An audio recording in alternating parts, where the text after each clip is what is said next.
ಕಡಲೆ ಇರಲಿ, ಹಲಸಂದೆ ಬೀಜ, ಕಪ್ಪು ಕಡಲೆ ಅಥವಾ ಬಿಳಿ ಕಡಲೆ, ಎಲ್ಲವೂ ಸ್ವಾದಿಷ್ಟವಾಗುತ್ತೆ.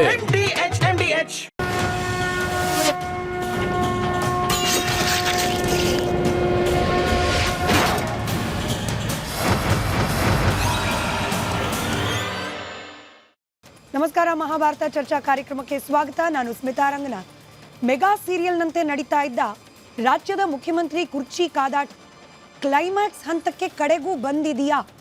ಹೌದು ಅನ್ನೋ ಸೂಚನೆ ಚನ್ನರಾಜ ಹಟ್ಟಿಹೊಳಿ ಅವರ ಹೇಳಿಕೆಯಲ್ಲಿ ಲಭ್ಯ ಆಗ್ತಾ ಇದೆ. ಡಿ.ಕೆ. ಶಿವಕುಮಾರ್ ಅವರ ಆಡದ ಮಾತುಗಳಲ್ಲಿ ವ್ಯಕ್ತವಾಗ್ತಾ ಇದೆ.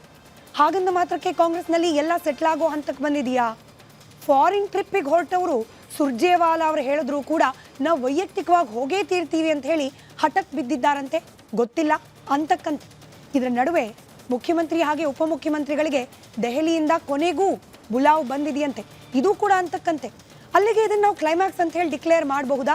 ಸಂದೇಹ ಮುಂದುವರೆದಿದೆ. ಒಂದು ಕಡೆ ರೈತರ ಪ್ರತಿಭಟನೆ, ಮತ್ತೊಂದು ಕಡೆ ಇಲಾಖೆಗಳಲ್ಲಿ ಕೆಲಸ ಆಗ್ತಿಲ್ಲ, ಆಗ್ತಿರೋ ಕೆಲಸದಲ್ಲಿ ಭ್ರಷ್ಟಾಚಾರ ಹೆಚ್ಚು, ಇಂಥ ಅನೇಕ ಆರೋಪಗಳ ನಡುವೆ 1000 ದಿನಗಳನ್ನು ಪೂರೈಸಲಿಕ್ಕೆ ಹೊರಟಿರುವ ಸರ್ಕಾರದ ಸಾಧನೆ ಏನು? ಕೇವಲ ಕುರ್ಚಿ ಕಾಳಗ ಅಷ್ಟೇನಾ? ಈ ಪ್ರಶ್ನೆಗಳಿಗೆ ಉತ್ತರವನ್ನು ಕಂಡುಕೊಳ್ಳೋ ಪ್ರಯತ್ನವನ್ನು ಇವತ್ತಿನ ಮಹಾಭಾರತ ಚರ್ಚಾ ಕಾರ್ಯಕ್ರಮದಲ್ಲಿ ಮಾಡ್ತಾ ಹೋಗೋಣ.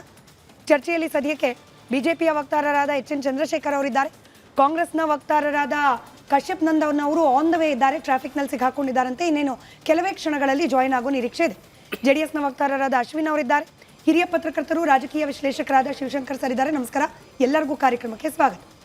ಚರ್ಚೆ ಪ್ರಾರಂಭಕ್ಕೆ ಮುಂಚೆ ಚನ್ನರಾಜ ಹಟ್ಟಿಹೊಳಿ ಅವರ ಸ್ಟೇಟ್ಮೆಂಟ್, ಅವರ ಇವತ್ತಿನ ಮಾಧ್ಯಮ ಹೇಳಿಕೆ, ಆ ಹೇಳಿಕೆಯನ್ನು ಗಮನಿಸಿ ಪ್ರಶ್ನೆಯನ್ನು ಪ್ರಾರಂಭ ಮಾಡ್ತೀನಿ. ಚನ್ನರಾಜ ಹಟ್ಟಿಹೊಳಿ ಅವರ ಹೇಳಿಕೆ. ನಮ್ಮ ನಾಯಕರು ಯಾವತ್ತೂ ಹೇಳ್ತಾ ಇದ್ರು ಶುಭಗಳಿಗೆ ಬರಬೇಕಂತ. ಶುಭಗಳಿಗೆ ಶುಭ ಸಂದರ್ಭ, ಶುಭ ಕಾಲ ಬರಬೇಕು. ಆ ಸಮಯ ಹತ್ತಿರ ಬಂದಿದೆ ಅಂತ ನಮಗನ್ಸುತ್ತೆ. ಇವತ್ತು ದೆಹಲಿಯಲ್ಲಿ ನಮ್ಮ ನಾಯಕರಾದಂಥ ಡಿ.ಕೆ. ಶಿವಕುಮಾರ್ ಅವರು ವರಿಷ್ಠರನ್ನ ಭೇಟಿಯಾಗಿದ್ದಾರೆ.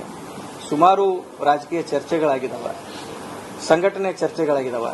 ಕರ್ನಾಟಕ ರಾಜ್ಯದ ವಿವಿಧ ಸಂಘಟನೆಗಳ ಬಗ್ಗೆ ಚರ್ಚೆ ಆಗಿದ್ದಾವೆ. ಯಾಕಂದ್ರೆ ಮಾರ್ಚ್ 10ನೇ ತಾರೀಕು 6 ವರ್ಷ ಅವರು ಕಂಪ್ಲೀಟ್ ಆಗ್ತಾರೆ.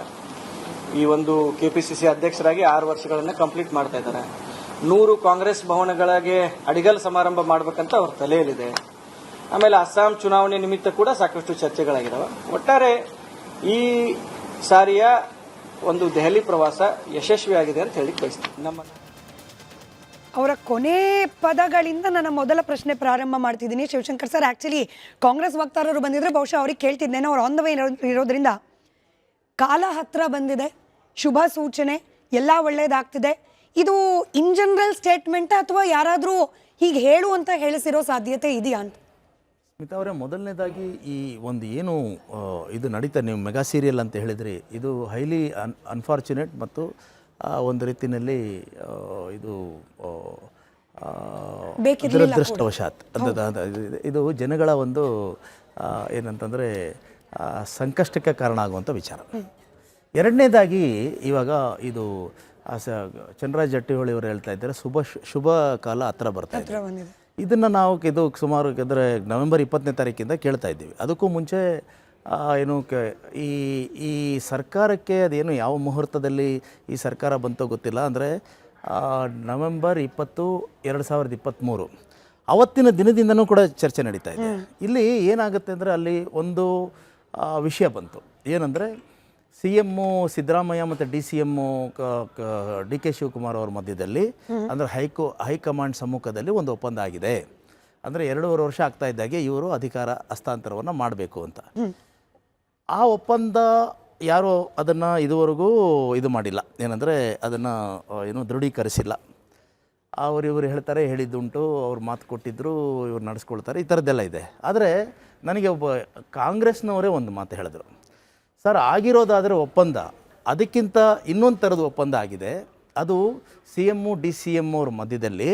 ಅದೇನಂದರೆ ನೀವು ಹೀಗೆ ಇರಿ, ನಾನು ಹೀಗೆ ಇರ್ತೀನಿ, ಇಬ್ಬರು ಕಿತ್ತಾಡ್ಕೊಂಡೇ ಇರೋ ಥರ ಮಾಡೋಣ, ನೀವು ಅಲ್ಲಿ ಭದ್ರವಾಗಿರ್ತೀರೋ, ನಾನು ಇಲ್ಲಿ ಭದ್ರವಾಗಿರ್ತೀನಿ ಅನ್ನುವಂಥ ಒಂದು ಪರಿಸ್ಥಿತಿ ಇದೆ. ಅದೇನಂತಂದರೆ ಈಗ ನೋಡಿ, ಡಿ.ಕೆ. ಶಿವಕುಮಾರ್ ಅವರು DCM ಆಗಿದ್ದಾರೆ, KPCC ಪ್ರೆಸಿಡೆಂಟ್ ಆಗಿದ್ದಾರೆ. 2 ಲುಕ್ರೇಟಿವ್ ಪೋರ್ಟ್ಫೋಲಿಯೋಸ್ ಇದೆ. ಒಂದು ವಾಟರ್ ರಿಸೋರ್ಸಸ್, ಇನ್ನೊಂದು ಬೆಂಗಳೂರು ಅರ್ಬನ್. ಈಗ ಇವರೆಲ್ಲ ಪೊಸಿಷನ್ ಮೇಲೆ ಕಣ್ಣಿಟ್ಟವರಿದ್ದಾರೆ. ಸತೀಶ್ ಜಾರಕಿಹೊಳಿ ಅವರು ಮುಂಚೆಯಿಂದಾನೆ DCM ಮತ್ತು KPCC ಪ್ರೆಸಿಡೆಂಟು ಈ ಥರದ್ದೆಲ್ಲ ಇತ್ತು.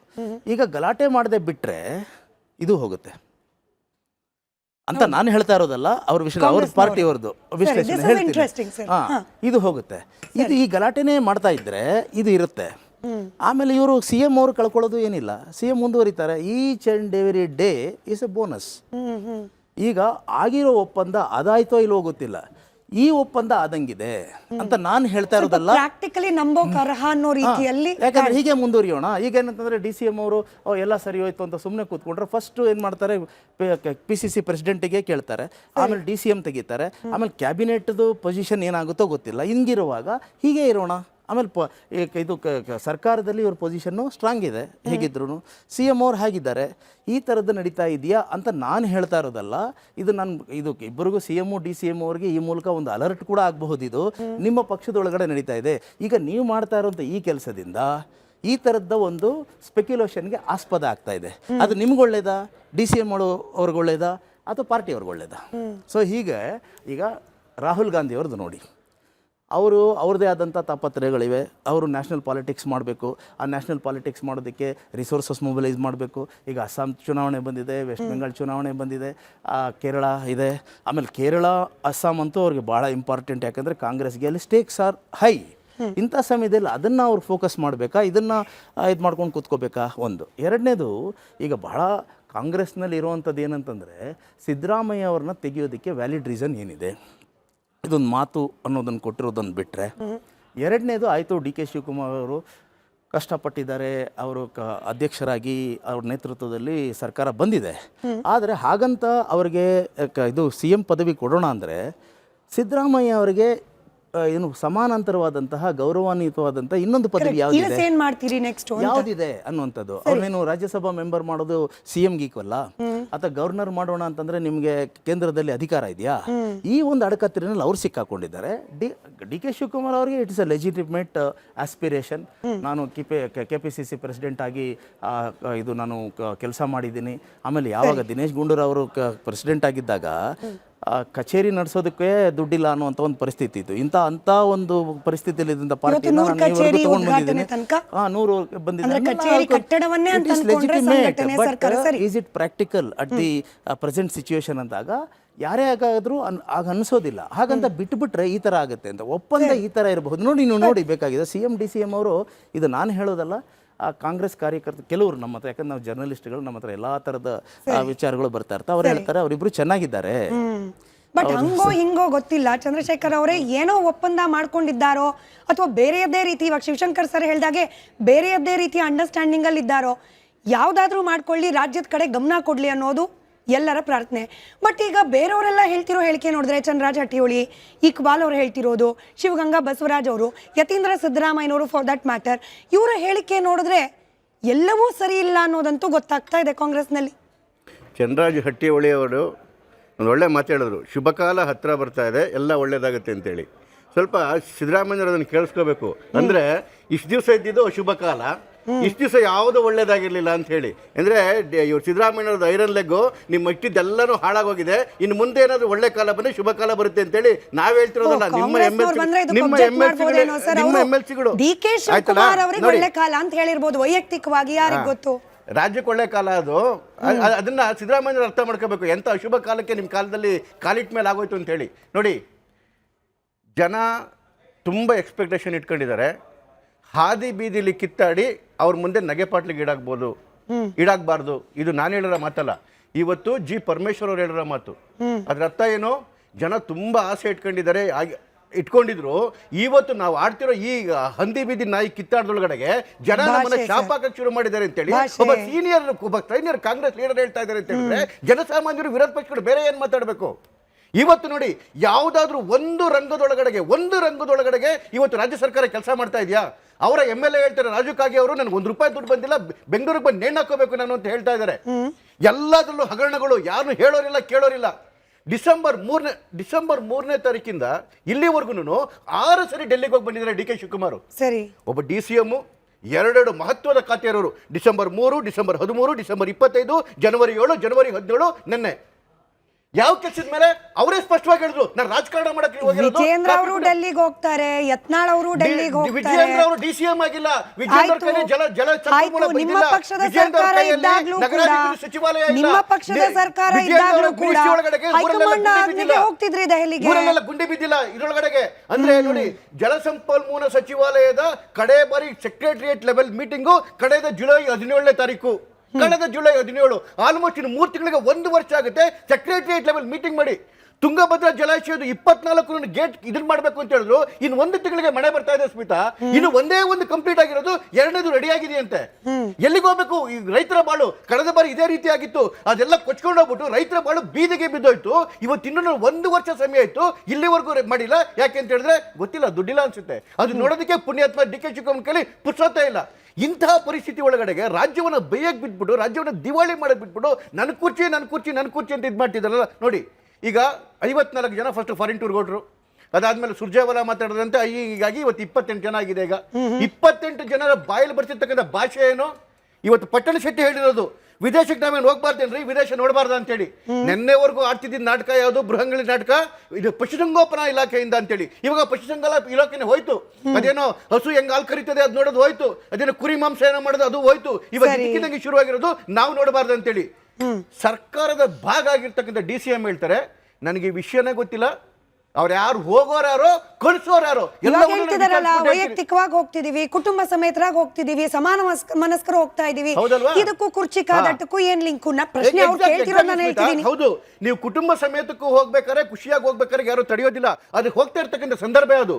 ಮಾರ್ಚ್ 6ನೇ ತಾರೀಕಿಂದ ಬಜೆಟ್ ಶುರುವಾಗುತ್ತೆ. ಅಷ್ಟೊಳಗೆ ವಾಪಸ್ ಬರ್ತಾರೆ. ಮೇಡಮ್ ನಿಮಿಷ ಆಯ್ತು ಮೇಡಮ್, ತುಂಬಾ ಡಿಸ್ಟರ್ಬ್ ಮಾಡಬೇಡಿ. ಒಂದು ಫ್ಲೋ ಅಲ್ಲಿ ಹೋಗ್ತಾ ಇರ್ತೀನಿ. ಈಗ ಕಾಂಗ್ರೆಸ್ ವಕ್ತಾರರಿದ್ರೆ ಇದನ್ನೇ ಕೇಳ್ತಿದ್ರು.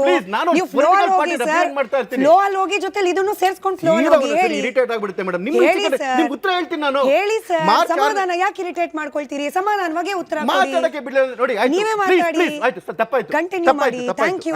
ಕಂಟಿನ್ಯೂ ಮಾಡಿ. ಮಾರ್ಚ್ 6ನೇ ತಾರೀಕಿನ ಬಜೆಟ್ ಅಧಿವೇಶನ ಸ್ಟಾರ್ಟ್ ಆಗ್ತಾ ಇದೆ. ಇಡೀ ನಿನ್ನ ಕಾನ್ಸ್ಟಿಟ್ಯೂನ್ಸಿಗೆ ಎಷ್ಟೆಷ್ಟು ಕಳೆದ ವರ್ಷದ ಇದ್ರೊಳಗಡೆಗೆ ಎಷ್ಟೆಷ್ಟು ಅನುದಾನಗಳು ಬಂತು, ಯಾವ್ಯಾವ ಇಲಾಖೆಗಳಿಗೆ ಅನುದಾನ ಬರಲಿಲ್ಲ, ಎಷ್ಟೆಷ್ಟು ಉಪಯೋಗ ಆಯ್ತು, ಮುಂದಿನ ವರ್ಷ ಮುಂದಿನ 2 ವರ್ಷಕ್ಕೆ ನಿನ್ನ ಕ್ಷೇತ್ರಕ್ಕೆ ಯಾವ್ಯಾವ ಅನುದಾನಗಳು ಮಾಡಬೇಕು ಅಂತೇಳಿ ಎಲ್ಲ ಇಲಾಖೆಯ ಅಧಿಕಾರಿಗಳನ್ನ ಕರ್ಕೊಂಡು ಕೂರಿಸಿ ಅದನ್ನೆಲ್ಲವೂ ಪಟ್ಟಿ ಮಾಡಿ, ಆ ಸಂದರ್ಭದಲ್ಲಿ ಹೋಗಿ ಫೈನಾನ್ಸ್ ಮಿನಿಸ್ಟರ್ ಹತ್ರ ಮಾತಾಡಿ, ಚೀಫ್ ಮಿನಿಸ್ಟರ್ ಹತ್ರ ಮಾತಾಡಿ, ಮುಂದಿನ 2 ವರ್ಷದ ಅಷ್ಟೂ ಪ್ಲಾನಿಂಗ್ ಮಾಡಬೇಕಾಗಿದ್ದು ಈ 15 ದಿವಸಗಳು.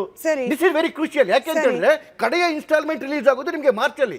ಆ ಸಂದರ್ಭದಲ್ಲಿ ಗೊತ್ತಾಗುತ್ತೆ ಎಷ್ಟು ಯುಟಿಲೈಸ್ ಆಗಿದೆ, ಎಷ್ಟು ಯುಟಿಲೈಸ್ ಆಗಿಲ್ಲ ಅಂತೇಳಿ. ಇಂಥ ಸಂದರ್ಭದಲ್ಲಿ ನಿಮ್ಮ ಕ್ಷೇತ್ರವನ್ನ ಇನ್ನು 2 ವರ್ಷ ಕಾಪಾಡ್ತಕ್ಕಂಥ ಇಂಥ ಕ್ರೂಷಿಯಲ್ ಟೈಮ್ ಅಲ್ಲಿ ನೀವು ಫಾರಿನ್ಗೆ ಹೋಗಿ ಕೂತ್ಕೊಂತೀರಿ ಅಂತ ಹೇಳಿದ್ರೆ ಇದನ್ನ ನಿಮ್ ಕ್ಷೇತ್ರದ ಜನ ಆರಿಸ್ಬಿಟ್ಟು ಕಳ್ಸಿರೋದು. ಯಾಕೆ ಹೋಗ್ತಿದ್ದಾರೆ ನಿಮ್ ಪ್ರಕಾರ? ಇದು ಒಳ್ಳೆ ಪ್ರಶ್ನೆ. ಯಾಕೆ ಹೋಗ್ತಾ ಇದ್ದಾರೆ ಅಂತ ಹೇಳಿದ್ರೆ ನೋಡಿ, ಇಲ್ಲಿ ಹೋಗ್ತಾ ಇರ್ತಕ್ಕಂಥ 28 ಜನನು ಕಟ್ಟರ್ ಸಿದ್ದರಾಮಯ್ಯ ಫಾಲೋಯರ್ಸ್. DK ಶಿವಕುಮಾರ್ ದಿವಸ ಹೋಗಿ ಅಲ್ಲಿ ಪಟ್ಟಿಟ್ಕೊಂಡು ಕೂತಿದ್ದಾರೆ ಹೈಕಮಾಂಡ್ ಅಲ್ಲಿ. ಬಜೆಟಿಂಗ್ ಮುಂಚೆನೆ ನಾನು ಅನೌನ್ಸ್ ಮಾಡಿ ಬಜೆಟ್ ನಾನೇ ಮಾಡಬೇಕು, ಸರಿಯಾಗಿ ಹೇಳಿ ಅಂತೇಳಿ.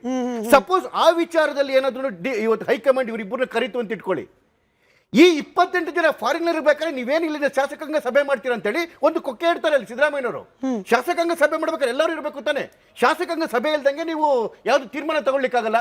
ಇವ್ರು ಬರೋದಿನೇ 3ನೇ ತಾರೀಕು ಅಥವಾ 4ನೇ ತಾರೀಕು, ಇನ್ನು 2 ದಿನದ ಬಜೆಟ್ ಅಧಿವೇಶನ. ಅಲ್ಲಿಗೆ ಸಿದ್ದರಾಮಯ್ಯರ ಪ್ಲಾನ್ ಏನು, ಬಜೆಟ್ ಸೆಷನ್ ಈಸಿಯಾಗಿ ಹೊರಟೋಯ್ತು. ಇವರು ಹೋಗಿ ವಾಪಸ್ ಬರೋಷ್ಟೊತ್ತಿಗೆ ಬಜೆಟ್ ಶುರುವಾಗುತ್ತೆ, ಬಜೆಟ್ ವರೆಗೂ ಮಾತಾಡ್ಲಿಕ್ಕಾಗಲ್ಲ. ಅದಾದ್ಮೇಲೆ ಇಮಿಡಿಯೇಟ್ ಆಗಿ ಏನಾಗುತ್ತೆ, ಚುನಾವಣೆಗಳು ಘೋಷಣೆ ಆಗುತ್ತೆ. ಅದಾದ್ಮೇಲೆ 6 ರಾಜ್ಯಗಳ ಚುನಾವಣೆಗಳು ಬರ್ತದೆ. ಅಲ್ಲಿಗೆ ಇನ್ನೊಂದು 6 ತಿಂಗಳು ಮುಂದೆ ಕೊಡೋಯ್ತು. ಈ ರೀತಿ ತನ್ನ ಕುರ್ಚಿ ಉಳಿಸ್ಕೊಳ್ಳೋದಕ್ಕೋಸ್ಕರ ಸಿದ್ದರಾಮಯ್ಯವರು ಈ 25 ಜನರ ಕ್ಷೇತ್ರದ ಹಾಳಾಗೋಗಿ ಅಂತೇಳಿ ತಗೊಂಡಾಗ ಏನೇ ಪ್ರಯತ್ನ ಮಾಡ್ತಿರ್ಬೋದು. ಅಶ್ವಿನ್ ಅವರೇ, ಚಂದ್ರರಾಜ್ ಅವರ ಪ್ರಕಾರ ಏನು ಒಕ್ಕಲಿಗ ಸಮುದಾಯದವರು ಪೆನ್ನು ಪೇಪರ್ ಕೊಟ್ಟಿದ್ರು ಅದನ್ನು ಬಳಕೆ ಮಾಡೋ ಕಾಲ ಸನ್ನಿಹಿತ ಆಗ್ಬಿಟ್ಟಿದೆ DK ಶಿವಕುಮಾರ್ ಅವರಿಗೆ.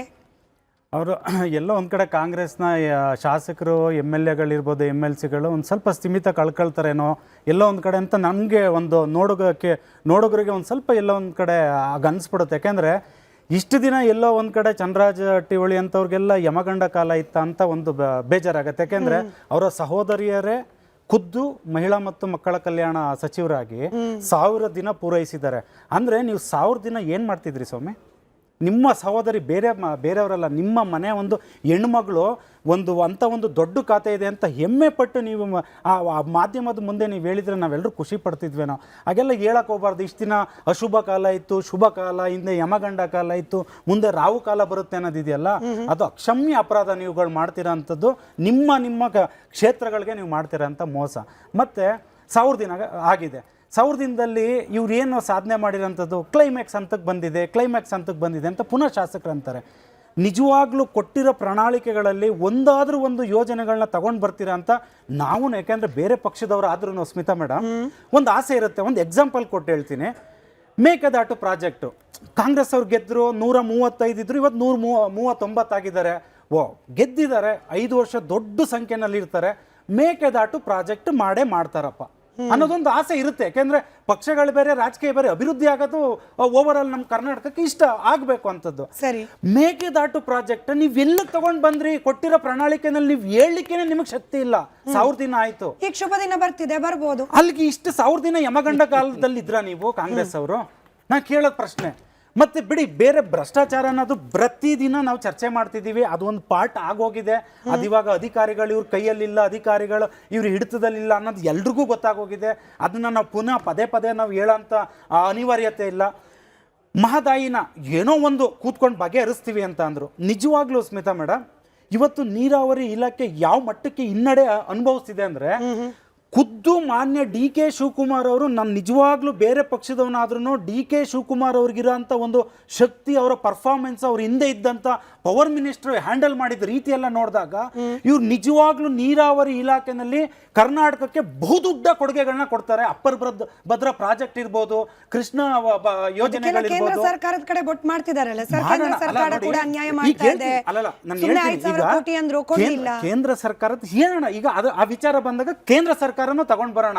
ಅವ್ರು ಬೇರೆಯವರು, ಇವ್ರು ಹೊರಗಡೆಯವರು ಅಂತ ಅಲ್ಲ. ಇಲ್ಲಿ ದೊಡ್ಡ ಒಂದು ಖಾತೆಗಳನ್ನ ತಗೊಂಡು GBA ಅಂತ ಅದನ್ನ ಕೈಯಲ್ಲಿ ಇಟ್ಕೊಂಡು, ಬೆಂಗಳೂರನ್ನ ಒಂದು ಮಹಾನಗರ ಕೈಯಲ್ಲಿ ಇಟ್ಕೊಂಡು ನೀವು ಸಪ್ಪಗೆ ಕೂರೋಂಥ ಅನಿವಾರ್ಯತೆ ಏನಿದೆ? ನಿಮ್ಗೆ ಮುಖ್ಯಮಂತ್ರಿ ಕೊಟ್ರೆ ಮಾತ್ರನೇ ಕರ್ನಾಟಕ ಉದ್ಧಾರ ಮಾಡ್ತೀನಿ ಅನ್ನೋದು ಏನಕ್ಕೆ ನಿಮ್ಗೆ ಈ ಒಂದು ವೈರಾಗ್ಯ? ಬೆಂಗಳೂರು ಅಂತದಿದೆ ಸ್ಮಿತಾ ಮೇಡಮ್, ಇದನ್ನ ವೈರಾಗ್ಯ ಕಾಣ್ತಿದ್ಯಾ DK ಶಿವಕುಮಾರ್? ಖಂಡಿತವಾಗ್ಲೂ ಹೇಳ್ತಾ ಇದ್ದೀನಿ ಸ್ಮಿತಾ ಮೇಡಮ್. ಅಲ್ಲಿರೋಂಥ ಕ್ಯಾಬಿನೆಟ್ ಅಲ್ಲಿರೋ ಎಲ್ಲಾ ಸಚಿವರುಗಳಿಗೂ ಬೆಂಗಳೂರು ಡೆವಲಪ್ಮೆಂಟ್ ಮಿನಿಸ್ಟರ್ ಬೇಕು ಅಂತ ಆಸೆ ಪಡೋರು. ಆಸೆ ಪಡೋ ತಪ್ಪಲ್ಲ, ಆಸೆ ಪಟ್ಟು ಅವರು ಆ ಖಾತೆ ತಗೊಂಡು ನಿರ್ವಹಿಸೋದಿದೆಯಲ್ಲ, ಜನರ ಹತ್ರ ಶಬಾಷ್ಗಿರಿ ತಗೊಳ್ಳೋದಿದೆಯಲ್ಲ, ಅದು ನಿಜವಾಗ್ಲೂ ದೊಡ್ಡತನ. ಅದು ಇದನ್ನ ನಾನು ಬೇರೆ ಪಕ್ಷದವನಾದ್ರೂ ಮಾನ್ಯ DK ಶಿವಕುಮಾರ್ ಅವ್ರ ಹತ್ರ ನಾನು ಆಸೆ ಪಡ್ತಿದ್ದೆ ಇದನ್ನ ಮಾಡ್ತಾರೆ ಅಂತ. ಮೇಕೆದಾಟಿಂದ ಬೆಂಗಳೂರಿಗೆ ಬಂದು ಬೆಂಗಳೂರಿಂದ ಕಳೆದೋದ್ರ ಹೊರ್ತವ್ರು ಇವತ್ತಿಗೂ ಶಾಸಕರುಗಳು ಹೇಳ್ತಾರೆ, ನಿಜವಾಗ್ಲೂ ನಿಮ್ನೆಲ್ಲ ಜನರು ಇಂಥರ್ನೆಲ್ಲ ಆರಿಸಿ ಕಳಿಸ್ಬೇಕಂತ ನಾನೇ ಒಂದೊಂದ್ಸಲ ಕ್ವಶನ್ ಮಾಡ್ಕೊಳ್ತೀನಿ. ಯಾಕೆ ಅಂತಂದ್ರೆ, ನೀವು ಮಾತಾಡೋದ್ರಲ್ಲಿ ನೀವೇನು ಮಾತಾಡ್ತಿರ್ತೀರ, ಜನರು ಕರ್ನಾಟಕದ ಜನತೆ ಏನು ಕೇಳಿಸ್ಕೊಂತಿರ್ತಾರೆ, ನಾನು ಏನು ಹೇಳಬೇಕು ಅನ್ನೋ ಒಂದು ಚಿಕ್ಕದ ಒಂದು ಔದಾರ್ಯನೂ ಇಲ್ವಲ್ರಿ? ಶುಭ ಕಾಲ ಬರುತ್ತೆ ಅಂದ್ರೆ ಯಮಗಂಡ ಕಾಲದಲ್ಲಿ ಇದ್ದೀರಾ ನೀವು ಕಾಂಗ್ರೆಸ್ ಅವರು. ಹಂಗಾದ್ರೆ ನೀವು 1 ವರ್ಷ, ನೀವು 1,500 ದಿನಗಳು ನೀವು ಏನ್ ಮಾಡ್ತಿದ್ರಿ? ನಿದ್ದೆ ಮಾಡ್ತಿದ್ರ? ಈ ಪ್ರಶ್ನೆಗೆ ಉತ್ತರ ಕೊಡ್ಲಿಕ್ಕೆ ನಮ್ಮ ಜೊತೆ ಕಾಂಗ್ರೆಸ್ ವಕ್ತಾರರು ಕೂಡ ಜಾಯ್ನ್ ಆಗಿದ್ದಾರೆ. Kashyap Nandan sir, welcome. ನಿಮ್ಮನ್ನು ವೆಲ್ಕಮ್ ಮಾಡ್ಲಿಕ್ಕೆ ಮುಂಚೆ ಈಗಷ್ಟೇ ಒಂದು ಬ್ರೇಕಿಂಗ್ ಬರ್ತಾ ಇದೆ ಸರ್, ಬ್ರೇಕಿಂಗ್ ಸುದ್ದಿ. ಅದರಲ್ಲೂ DK ಶಿವಕುಮಾರ್ ಅವರಿಗೆ ರಿಲೇಟೆಡ್ ಹೇಳಿಕೆ ನೀಡಿದ್ದಾರೆ. ಮತ್ತೊಂದು ಹೇಳಿಕೆ, ಮತ್ತೊಮ್ಮೆ ನಿಗೂಢ ಸಂದೇಶವನ್ನು ರವಾನೆ ಮಾಡಿದ್ದಾರಂತೆ DK ಶಿವಕುಮಾರ್ ಅವರು. ಮುಂದೇನಾಗುತ್ತೆ ಅಂತ ಹೇಳಿ ಚರ್ಚೆ ಮಾಡೋಕ್ಕಾಗಲ್ಲ, ಮುಂದಿನ ಕಾಲದಲ್ಲಿ ತೀರ್ಮಾನಗಳಾಗುತ್ತೆ, ನಮಗೂ ನಿಮಗೂ ಮುಂದಿನ ದಿನ ಒಳ್ಳೇದಾಗುತ್ತೆ. ತಿಪಟೂರಿನ ಕಾಡಸಿದ್ದೇಶ್ವರ ಜಾತ್ರೆಯಲ್ಲಿ DK ಶಿವಕುಮಾರ್ ಅವರು ಮಾತು.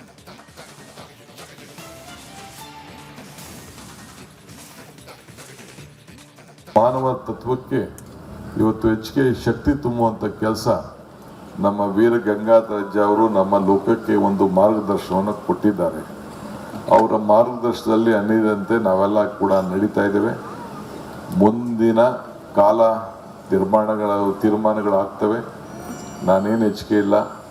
ನಾನು ಇಲ್ಲಿಗೆ ಬಂದಿರೋದು ನಿಮ್ಮಂಗೆ ಶ್ರೀಗಳ ಮಾರ್ಗದರ್ಶನವನ್ನು ಪಡ್ಕೊಂಡು ಹೋಗಲಿಕ್ಕೆ ಬಂದಿದ್ದೇನೆ, ಆಶೀರ್ವಾದ ಪಡ್ಕೊಂಡು ಹೋಗಲಿಕ್ಕೆ ಬಂದಿದ್ದೇನೆ. ಇರೋಂಥ ಶಕ್ತಿ ಪೀಠದ ಆಶೀರ್ವಾದವನ್ನು ಪಡಲಿಕ್ಕೆ ನಾವೆಲ್ಲ ಬಂದಿದ್ದೇವೆ. ನಿಮಗೂ ನಮಗೆಲ್ಲ ಕೂಡ ಖಂಡಿತ ಒಳ್ಳೇದಾಗ್ತದೆ ಅನ್ನೋದು ನಮಗೆ ನಂಬಿಕೆ ಇದೆ. ಆದ್ದರಿಂದ ನಾನು ಹಿಂದೆ ಕೆಲವು ಸಂದರ್ಭದಲ್ಲಿ ಹೇಳಿದ್ದೇನೆ, ದೇವರು ವರನೂ ಕೊಡೋದಿಲ್ಲ, ಶಾಪನೂ ಕೊಡೋದಿಲ್ಲ, ಅವಕಾಶ ಮಾತ್ರ ಕೊಡ್ತಾನೆ. ಕೊಟ್ಟಂಥ ಅವಕಾಶದಲ್ಲಿ ನಾವು ಒಳ್ಳೆ ಕೆಲಸ ಮಾಡ್ಕೊಂಡು ಹೋಗೋಣ. ಮಾನವ ಕಶ್ಯಪ್ ಸರ್, ಇದಕ್ಕೆ ಮುಂಚೆ ಚಂದ್ರರಾಜ್ ಹಟ್ಟಿಹೊಳಿ ಅವರು ಶುಭ ಕಾಲ ಬಂದಿದೆ, ಈಗ DK ಶಿವಕುಮಾರ್ ಅವರು ನಮಗೆ ನಿಮಗೆ ಒಳ್ಳೇದಾಗುತ್ತೆ ಅಂದರೆ, ಪ್ಲೇನ್ ಆಗಿ ನೋಡೋದಾದರೆ ಒಳ್ಳೆ ಕಾಲ ಬರಲಿ ಅಂತೇಳಿ ನೀವು ಎಲ್ಲರೂ ಆಶಿಸ್ತೀವಿ. ಬಟ್ ಚರ್ಚೆ ನಡೀತಿರೋದು ಮುಖ್ಯಮಂತ್ರಿ ಕುರ್ಚಿ ವಿಚಾರ ಸರ್. ಈ ಒಳ್ಳೇದು ಶುಭ ಕಾಲ ಯಾವುದಕ್ಕೆ ಸಂಬಂಧಪಟ್ಟಂತೆ ಏನು ಸಂಕೇತ? ನೋಡಿ, 4 ಗೋಡೆ ಮಧ್ಯೆ ಡಿಸೈಡ್ ಆಗಿದೆ ಅಂತ ಶಿವಕುಮಾರ್ ಸಾಹೇಬರು ಹೇಳಿದ್ದಾರೆ, DCM ಅವರು ಹೇಳಿದ್ದಾರೆ, CM ಅವರು ಹೇಳಿದ್ದಾರೆ. ಶುಭ ಕಾಲ ಬಂದೇ ಬರುತ್ತೆ, ಆ ದಿನಕ್ಕೆ ಎಲ್ಲರೂ ಕಾಯ್ತಾ ಇದ್ದಾರೆ. ಅದು ಯಾವತ್ತು ಬರುತ್ತೆ ಅಂತ ಹೈಕಮಾಂಡ್ ಡಿಸೈಡ್ ಮಾಡಿ ಹೇಳುತ್ತೆ. ಹೈಕಮಾಂಡ್ ಡಿಸೈಡ್ ಮಾಡಿ ಹೇಳುತ್ತೆ. ಪಕ್ಷಕ್ಕಾಗಿ ಶಿವಕುಮಾರ್ ಸಾಹೇಬರು ದುಡಿದಿದ್ದಾರೆ, ಅದರಲ್ಲಿ 2 ಮಾತಿಲ್ಲ. ಎಲ್ಲರಿಗೂ ಗೊತ್ತು ಶಿವಕುಮಾರ್ ಸಾಹೇಬ್ರಿಗೆ ಕೊಡಬೇಕು, ಮಾಡಬೇಕು ಅನುಕೂಲ ಅಂತ ಇದು ಎಲ್ಲರೂ ಮಾತಾಡಿದ್ದಾರೆ. ಹಂಗನ್ಬಿಟ್ಟು ಪ್ರಸ್ತುತವಾಗಿ DCM ಸಾಹೇಬರು ಹೇಳಿದ್ದಾರೆ, ಪ್ರಸ್ತುತವಾಗಿ ಮುಖ್ಯಮಂತ್ರಿಗಳು ಸಿದ್ದರಾಮಯ್ಯನವರು, ಉಪಮುಖ್ಯಮಂತ್ರಿಗಳು ಹಾಗೂ ಪಕ್ಷದ ಅಧ್ಯಕ್ಷರು ಶಿವಕುಮಾರ್ ಅವರು ಹೈಕಮಾಂಡ್ ಏನು ನಿರ್ಧಾರ ತಗೋತೀವಿ ನಾನು ಮತ್ತು ಶಿವಕುಮಾರ್ ಒಟ್ಟಿಗೆ ಹೋಗ್ತೀವಿ ಅಂತ CM ಹೇಳಿದ್ದಾರೆ. ಮೈಸೂರಲ್ಲೂ ಹೇಳಿದ್ದಾರೆ, ಈ ಸರ್ಕಾರ ಬಂಡೆ ರೀತಿ ಇರುತ್ತೆ, ಕೆಲಸ ಮಾಡ್ಕೊಂಡು ಹೋಗುತ್ತೆ ಅಂತ. ಅಲ್ಲಿ ಮಾತುಕತೆ ಮುಗಿದಿದೆ. ಯಾವ ಸಂದರ್ಭದಲ್ಲಿ ಏನು ಮಾಡಬೇಕೋ ಅದು ಹೈಕಮಾಂಡು ನಿರ್ಧಾರಕ್ಕೆ ಬಿಟ್ಟಿದ್ದು, ಹೈಕಮಾಂಡ್ ನಿರ್ಧಾರ ತಗೊಳ್ಳೋದೆ ಅಂತ ಹೇಳಿದ್ದಾರೆ. ಹಾಗಾಗಿ ಎಲ್ಲರಿಗೂ ಆ ಮಾತಿನ ಬಗ್ಗೆ ಏನು ಒಳಮರ್ಮ ಇಲ್ಲ, ಹೊರಮರ್ಮನ ಏನೂ ಇಲ್ಲ. ಅಲ್ಲಿಗೆ ಪೊಲೀಸ್ ಸ್ಟಾಪು ಅವತ್ತೇ ಹೇಳಿದ್ದಾರೆ. ಸುಮ್ಮನೆ ಈ ವಿಷಯನ ಡ್ರ್ಯಾಗ್ ಮಾಡೋ ಅವಶ್ಯಕತೆ ಇಲ್ಲ. ಅಸ್ಸಾಂ ಮೀಟಿಂಗ್ಗೆ ಹೋಗಿದ್ದು ಯಾರು? ಶಿವಕುಮಾರ್ ಸಾಹೇಬರು. ಅಸ್ಸಾಂ ಚುನಾವಣೆಗೆ ಅವ್ರನ್ನ ಇನ್ಚಾರ್ಜ್ ಹಾಕಿದ್ದಾರೆ ಪ್ರಿಯಾಂಕಾ ಗಾಂಧಿ ಮೇಡಮ್ ಜೊತೆ. ಹಾಗಾಗಿ ಅದನ್ನ ಚರ್ಚೆ ಮಾಡಲಿಕ್ಕೆ ಅವರು ಡೆಲ್ಲಿಗೆ ಹೋಗಿದ್ರು, ಇಲಾಖೆ ಬಗ್ಗೆ ಚರ್ಚೆ ಮಾಡಲಿಕ್ಕೆ ಡೆಲ್ಲಿಗೆ ಹೋಗಿದ್ರು. ಹಾಗಾಗಿ ಇದನ್ನು ಮಿಕ್ಸ್ ಮಾಡೋ ಅವಶ್ಯಕತೆ ಇಲ್ಲ. ಅವ್ರು ಹೋಗಿದ್ದು ಚುನಾವಣೆ ಉಸ್ತುವಾರಿ ಅಸ್ಸಾಂ ಬಗ್ಗೆ ಚರ್ಚೆ ಮಾಡಲಿಕ್ಕೆ.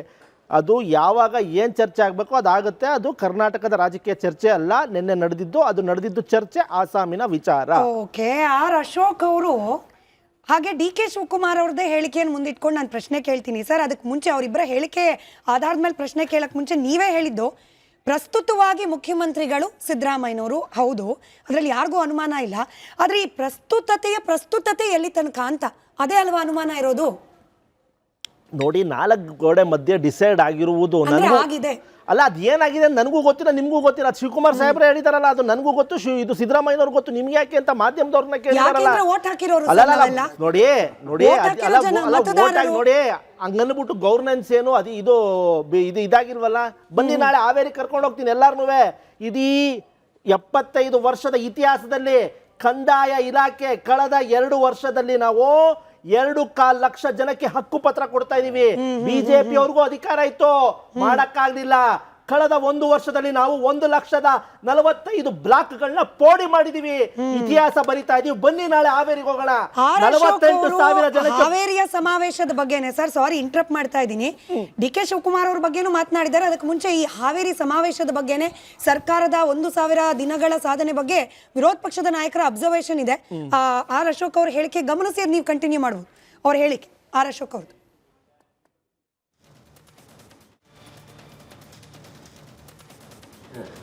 ನೋಡಿ, ಮೊನ್ನೆ ಇದಕ್ಕೆಲ್ಲ ಫಾರಿನ್ ಟೂರ್ ಕಳಿಸಿದ್ದಾರೆ. ಸಿದ್ದರಾಮಯ್ಯನವ್ರ ಕಡೆ ಕಳಿಸಿರೋದು, 100% ಸಿದ್ದರಾಮಯ್ಯನವ್ರ ಕಡೆನೇ ಕಳಿಸಿರೋದು. ಅದಕ್ಕೆ DK ಶಿವಕುಮಾರ್ ಮಾಡ್ತಾರೆ. ನಾನೇನು ಡೆಲ್ಲಿ ಗಾಳಿ ಕುಡಿಯೋಕ್ಕೆ ಬಂದಿಲ್ಲ ಅಂದಮೇಲೆ ಅರ್ಥ ಆಯ್ತಲ್ಲ. ರಾಜ್ಯ ಸರ್ಕಾರಕ್ಕೆ 1,000 ದಿನಗಳು ತುಂಬ್ತಾ ಇದೆ ಅಂತೇಳಿ ಹಾವೇರಿಯಲ್ಲಿ ಮುಖ್ಯಮಂತ್ರಿ ಸಿದ್ದರಾಮಯ್ಯನವರು ಕಾರ್ಯಕ್ರಮ ಮಾಡ್ತಾ ಇದ್ದಾರೆ. ಯಾವ ಪುರುಷಾರ್ಥಕ್ಕೋಸ್ಕರ ಮಾಡ್ತಾ ಇದ್ದಾರೆ? ರಾಜ್ಯದಲ್ಲಿ ಯಾರು ಮುಖ್ಯಮಂತ್ರಿ ಅಂತ ಯಾರಿಗೂ ಗೊತ್ತಿಲ್ಲ. ಮುಖ್ಯಮಂತ್ರಿ ಯಾರು ಅಂತ ಕೇಳಿದ್ರೆ ಮಾಧ್ಯಮದವ್ರಿಗೆಲ್ಲ ನೀವು ಯಾರು ಏಜೆಂಟು ಅಂತ ಪತ್ರಿಕೆಯವ್ರನ್ನೆಲ್ಲ ಅವ್ರ ಮೇಲೆ ರೇಗೋ ಅಂಥದ್ದು ಎಲ್ಲ ಮಾಡ್ತಾ ಇದ್ದಾರೆ. ಒಂಥರ ಫ್ರಸ್ಟ್ರೇಷನ್ ಆಗ್ಬಿಟ್ಟಿದೆ ಅವ್ರಿಗೆ. ಅಲ್ಲಿ DK ಶಿವಕುಮಾರು ನಾನೇನು ದೆಹಲಿಯಲ್ಲಿ ಹೋಗಿ ಗಾಳಿ ಕುಡಿಯೋಕೆ ಹೋಗಿದ್ನ, ರಾಜಕೀಯ ಮಾಡೋಕ್ಕೆ ಬಂದಿರೋದು ಅಂತಾರೆ. ಇಲ್ಲಿ ಮಹದೇವಪ್ಪ 5 ವರ್ಷ ಸಿದ್ದರಾಮಯ್ಯನವರೇ ಅಂತಾರೆ. ಅಂದರೆ ಯಾವ ಸಾಧನೆಗೋಸ್ಕರ ನೀವು 1000 ದಿನಗಳನ್ನು ಕಂಪ್ಲೀಟ್ ಮಾಡಿದ್ರಿ? ಕರಾಳ ದಿನಗಳು. ಈ 1000 ದಿನಗಳೇನಿದೆ ಕರಾಳ ದಿನಗಳು. ಒಂದು ಕಡೆ ರೇಷನ್ ಕಾರ್ಡನ್ನು ರದ್ದು ಮಾಡಿದ್ದೀರ, ಒಂದು ಕಡೆ ಬಗರಕುಂ ಸಾಗುವಳಿ ಜಮೀನನ್ನು ರೈತ ಯಾರಿಗೂ ಕೊಡ್ತಾ ಇಲ್ಲ. ನನ್ನ ಪ್ರಶ್ನೆನೇ ಇಲ್ಲ ಸರ್, ಇದಕ್ಕೆ ನೀವು ಉತ್ತರ ಕೊಡಿ, ಆಮೇಲೆ ಶಿವಶಂಕರ್ ಸರ್ ಉತ್ತರ ಕೊಡ್ಲಿ. ಮೇಡಮ್, ಕರಾಳ ದಿನಗಳು ಅಂತಾರಲ್ಲ. ಮಾನ್ಯ ಶ್ರೀಮಾನ್ ಶ್ರೀ ಸಾಮ್ರಾಟ್ ಅಶೋಕನವರು ಕಂದಾಯ ಸಚಿವರಾಗಿದ್ದರು. 2 ನಿಮಿಷ ಕೊಟ್ಬಿಡಿ, ಇಂಟರಪ್ಟ್ ಮಾಡಬೇಡಿ. ಕಂದಾಯ ಸಚಿವರಾಗಿದ್ದರು. ಅವರ ಅವಧಿಯಲ್ಲಿ ಕೇವಲ ಪೋಡಿ ಮಾಡ್ಸಕ್ಕೆ ಕೋಟ್ಯಾಂತರ ರೂಪಾಯಿ, ಲಕ್ಷಾಂತರ ರೂಪಾಯಿ ಭ್ರಷ್ಟಾಚಾರ ಆಗ್ತಿತ್ತು. ಇವತ್ತು ಕಂದಾಯ ಇಲಾಖೆ ಮನೆಗೆ ಹೋಗ್ಬಿಟ್ಟು ಪೋಡಿ ಮಾಡ್ಕೊಡ್ತಾ ಇದ್ದಾರೆ. ನೀವು ಪ್ರಶ್ನೆ ಎಲ್ಲಾನು ಇಂಟರಪ್ಟ್ ಮಾಡಬೇಡಿ.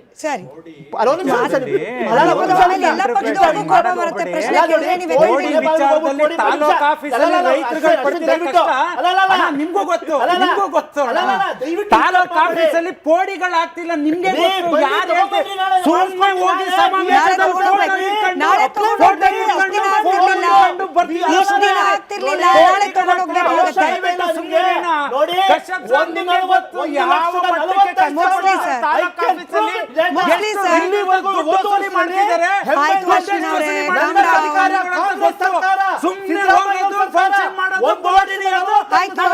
ಅಶ್ವಿನ್ ಅವರೇ, ಅಶ್ವಿನ್ ಅವರೇ ಹೇಳ್ತಾರೆ ಕೇಳಿಸ್ಕೊಳ್ಬೇಕು. ನಂದನ್ ಸರ್ ಇಲ್ಲ ಇಲ್ಲ ಅಶ್ವಿನ್ ಅವರೇ ಕಾಮ್ ಡೌನ್ ಅಶ್ವಿನ್ ಅವರೇ. ಈಗ ಹೇಳ್ತಾರೆ ಅಬಕಾರಿ ಇಲಾಖೆ ಸಾಧನೆ ಏನು ಸರ್? ಅಶ್ವಿನ್ ಸರ್ ಅವಕಾಶ ಕೊಡ್ಬೇಕು, ಅವಕಾಶ ಕೊಡ್ಬೇಕು. ನೀವು ಬರೀ ಪೋಡಿಲಿದ್ದೀರಿ ಸರ್. ನಾನು ಪ್ರಶ್ನೆ ಕೇಳ್ತಿದ್ದೀನಿ ನೋಡಿ. ಅಬಕಾರಿ ಇಲಾಖೆ ಹೇಳ್ತಾರೆ, ನಂದನ್ ಸರ್ ಹೇಳ್ತಾರೆ ಇವಾಗ. Ashwin sir kindly cooperate. ಈಗ ಅಬಕಾರಿ ಇಲಾಖೆದು ಲೆಕ್ಕ ಕೊಡ್ತಾರೆ, ವಾಲ್ಮೀಕಿ ನಿಗಮದ್ದು ಲೆಕ್ಕ ಕೊಡ್ತಾರೆ, SCP TSP ಹಣದ್ದು ಲೆಕ್ಕ ಕೊಡ್ತಾರೆ. ಹೇಳಿ ಸರ್, ಎಲ್ಲ ಲೆಕ್ಕ ಕೊಡಿ. 1000 ದಿನಗಳ ಸಾಧನೆ ಲೆಕ್ಕ ಕೊಡಿ. 1000 ದಿನಗಳ ಸಾಧನೆ ಇವರ ಅವಧಿಯಲ್ಲಿ ಇದೆ. ಕಂದಾಯ ಇಲಾಖೆಯಲ್ಲಿ 50,000 ಕೇಸ್ಗಳು ಬಾಕಿ ಇತ್ತು. ನಮ್ಮ ಸರ್ಕಾರ ಬಂದ ಮೇಲೆ 10,000 ತಗೊಂಡೋಗಿ ನಿಲ್ಸಿದ್ದೇವೆ. ನಮ್ಮ ಸರ್ಕಾರ ಬಂದ ಮೇಲೆ ಪೌತಿಕಾತಿ ಆಂದೋಲನದ ರೀತಿ ಮನೆ ಬಾಗಿಲಿಗೆ ಹೋಗ್ಬಿಟ್ಟು ಮಾಡ್ಕೊಡ್ತಾ ಇದೆ. ಇದು ನಮ್ಮ ಸರ್ಕಾರದ ಸಾಧನೆ. ಇವತ್ತು ಕೇಳಿಸ್ಕೊಳ್ರಿ,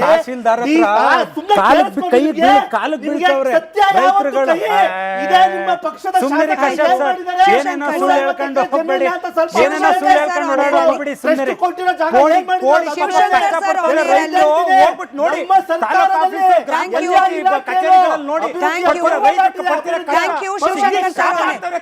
ಶಿವಶಂಕರ್ ಸರ್ ಆನ್ ಏರ್ ಅಲ್ಲಿ. ಶಿವಶಂಕರ್ ಸರ್ ವಿರೋಧ ಪಕ್ಷದ ನಾಯಕ.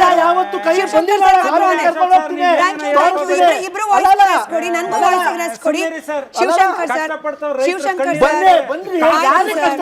ನಾಳೆ ನೋಡೋಣ ಕಣ್ಣಲ್ಲಿ, ನಾಳೆ ನೋಡೋಣ. Shivashankar sir thank you rest ತಗೊಳ್ಳಿ ಸರ್, ರೆಸ್ಟ್ ತಗೊಳ್ಳಿ 10 ಸೆಕೆಂಡ್. ಶಿವಶಂಕರ್ ಸರ್ ವಿರೋಧ ಪಕ್ಷದ ನಾಯಕರ ಹೇಳಿಕೆ is it only a political statement ಅಥವಾ ನಿಜವಾಗ್ಲೂ ಜನರ ಫೀಲಿಂಗ್ ಅನ್ನು ಅವರು ಪ್ರತಿನಿಧಿಸ್ತಿದ್ದಾರೆ? ಅವ್ರು ಪಾಪ ಈಸ್ ಅ ಪೊಲಿಟಿಷಿಯನ್. ಇದು ಎಂತಂದರೆ ಅವರು ಈ has to do politics. DK Shivakumar ಹೇಳಿದ್ರಲ್ಲ ನಾನು ಡೆಲ್ಲಿಗೆ ಬಂದಿದ್ದು ಪಾಲಿಟಿಕ್ಸ್ ಮಾಡೋದಕ್ಕೆ ಅಂತ. ಅದೇ ಥರ ಇವರು ಪಾಲಿಟಿಕ್ಸ್ ಮಾಡ್ತಾರೆ. ಅಟ್ ದಿ ಸೇಮ್ ಟೈಮ್ ಈ may be voicing the concern of people also. Point is this.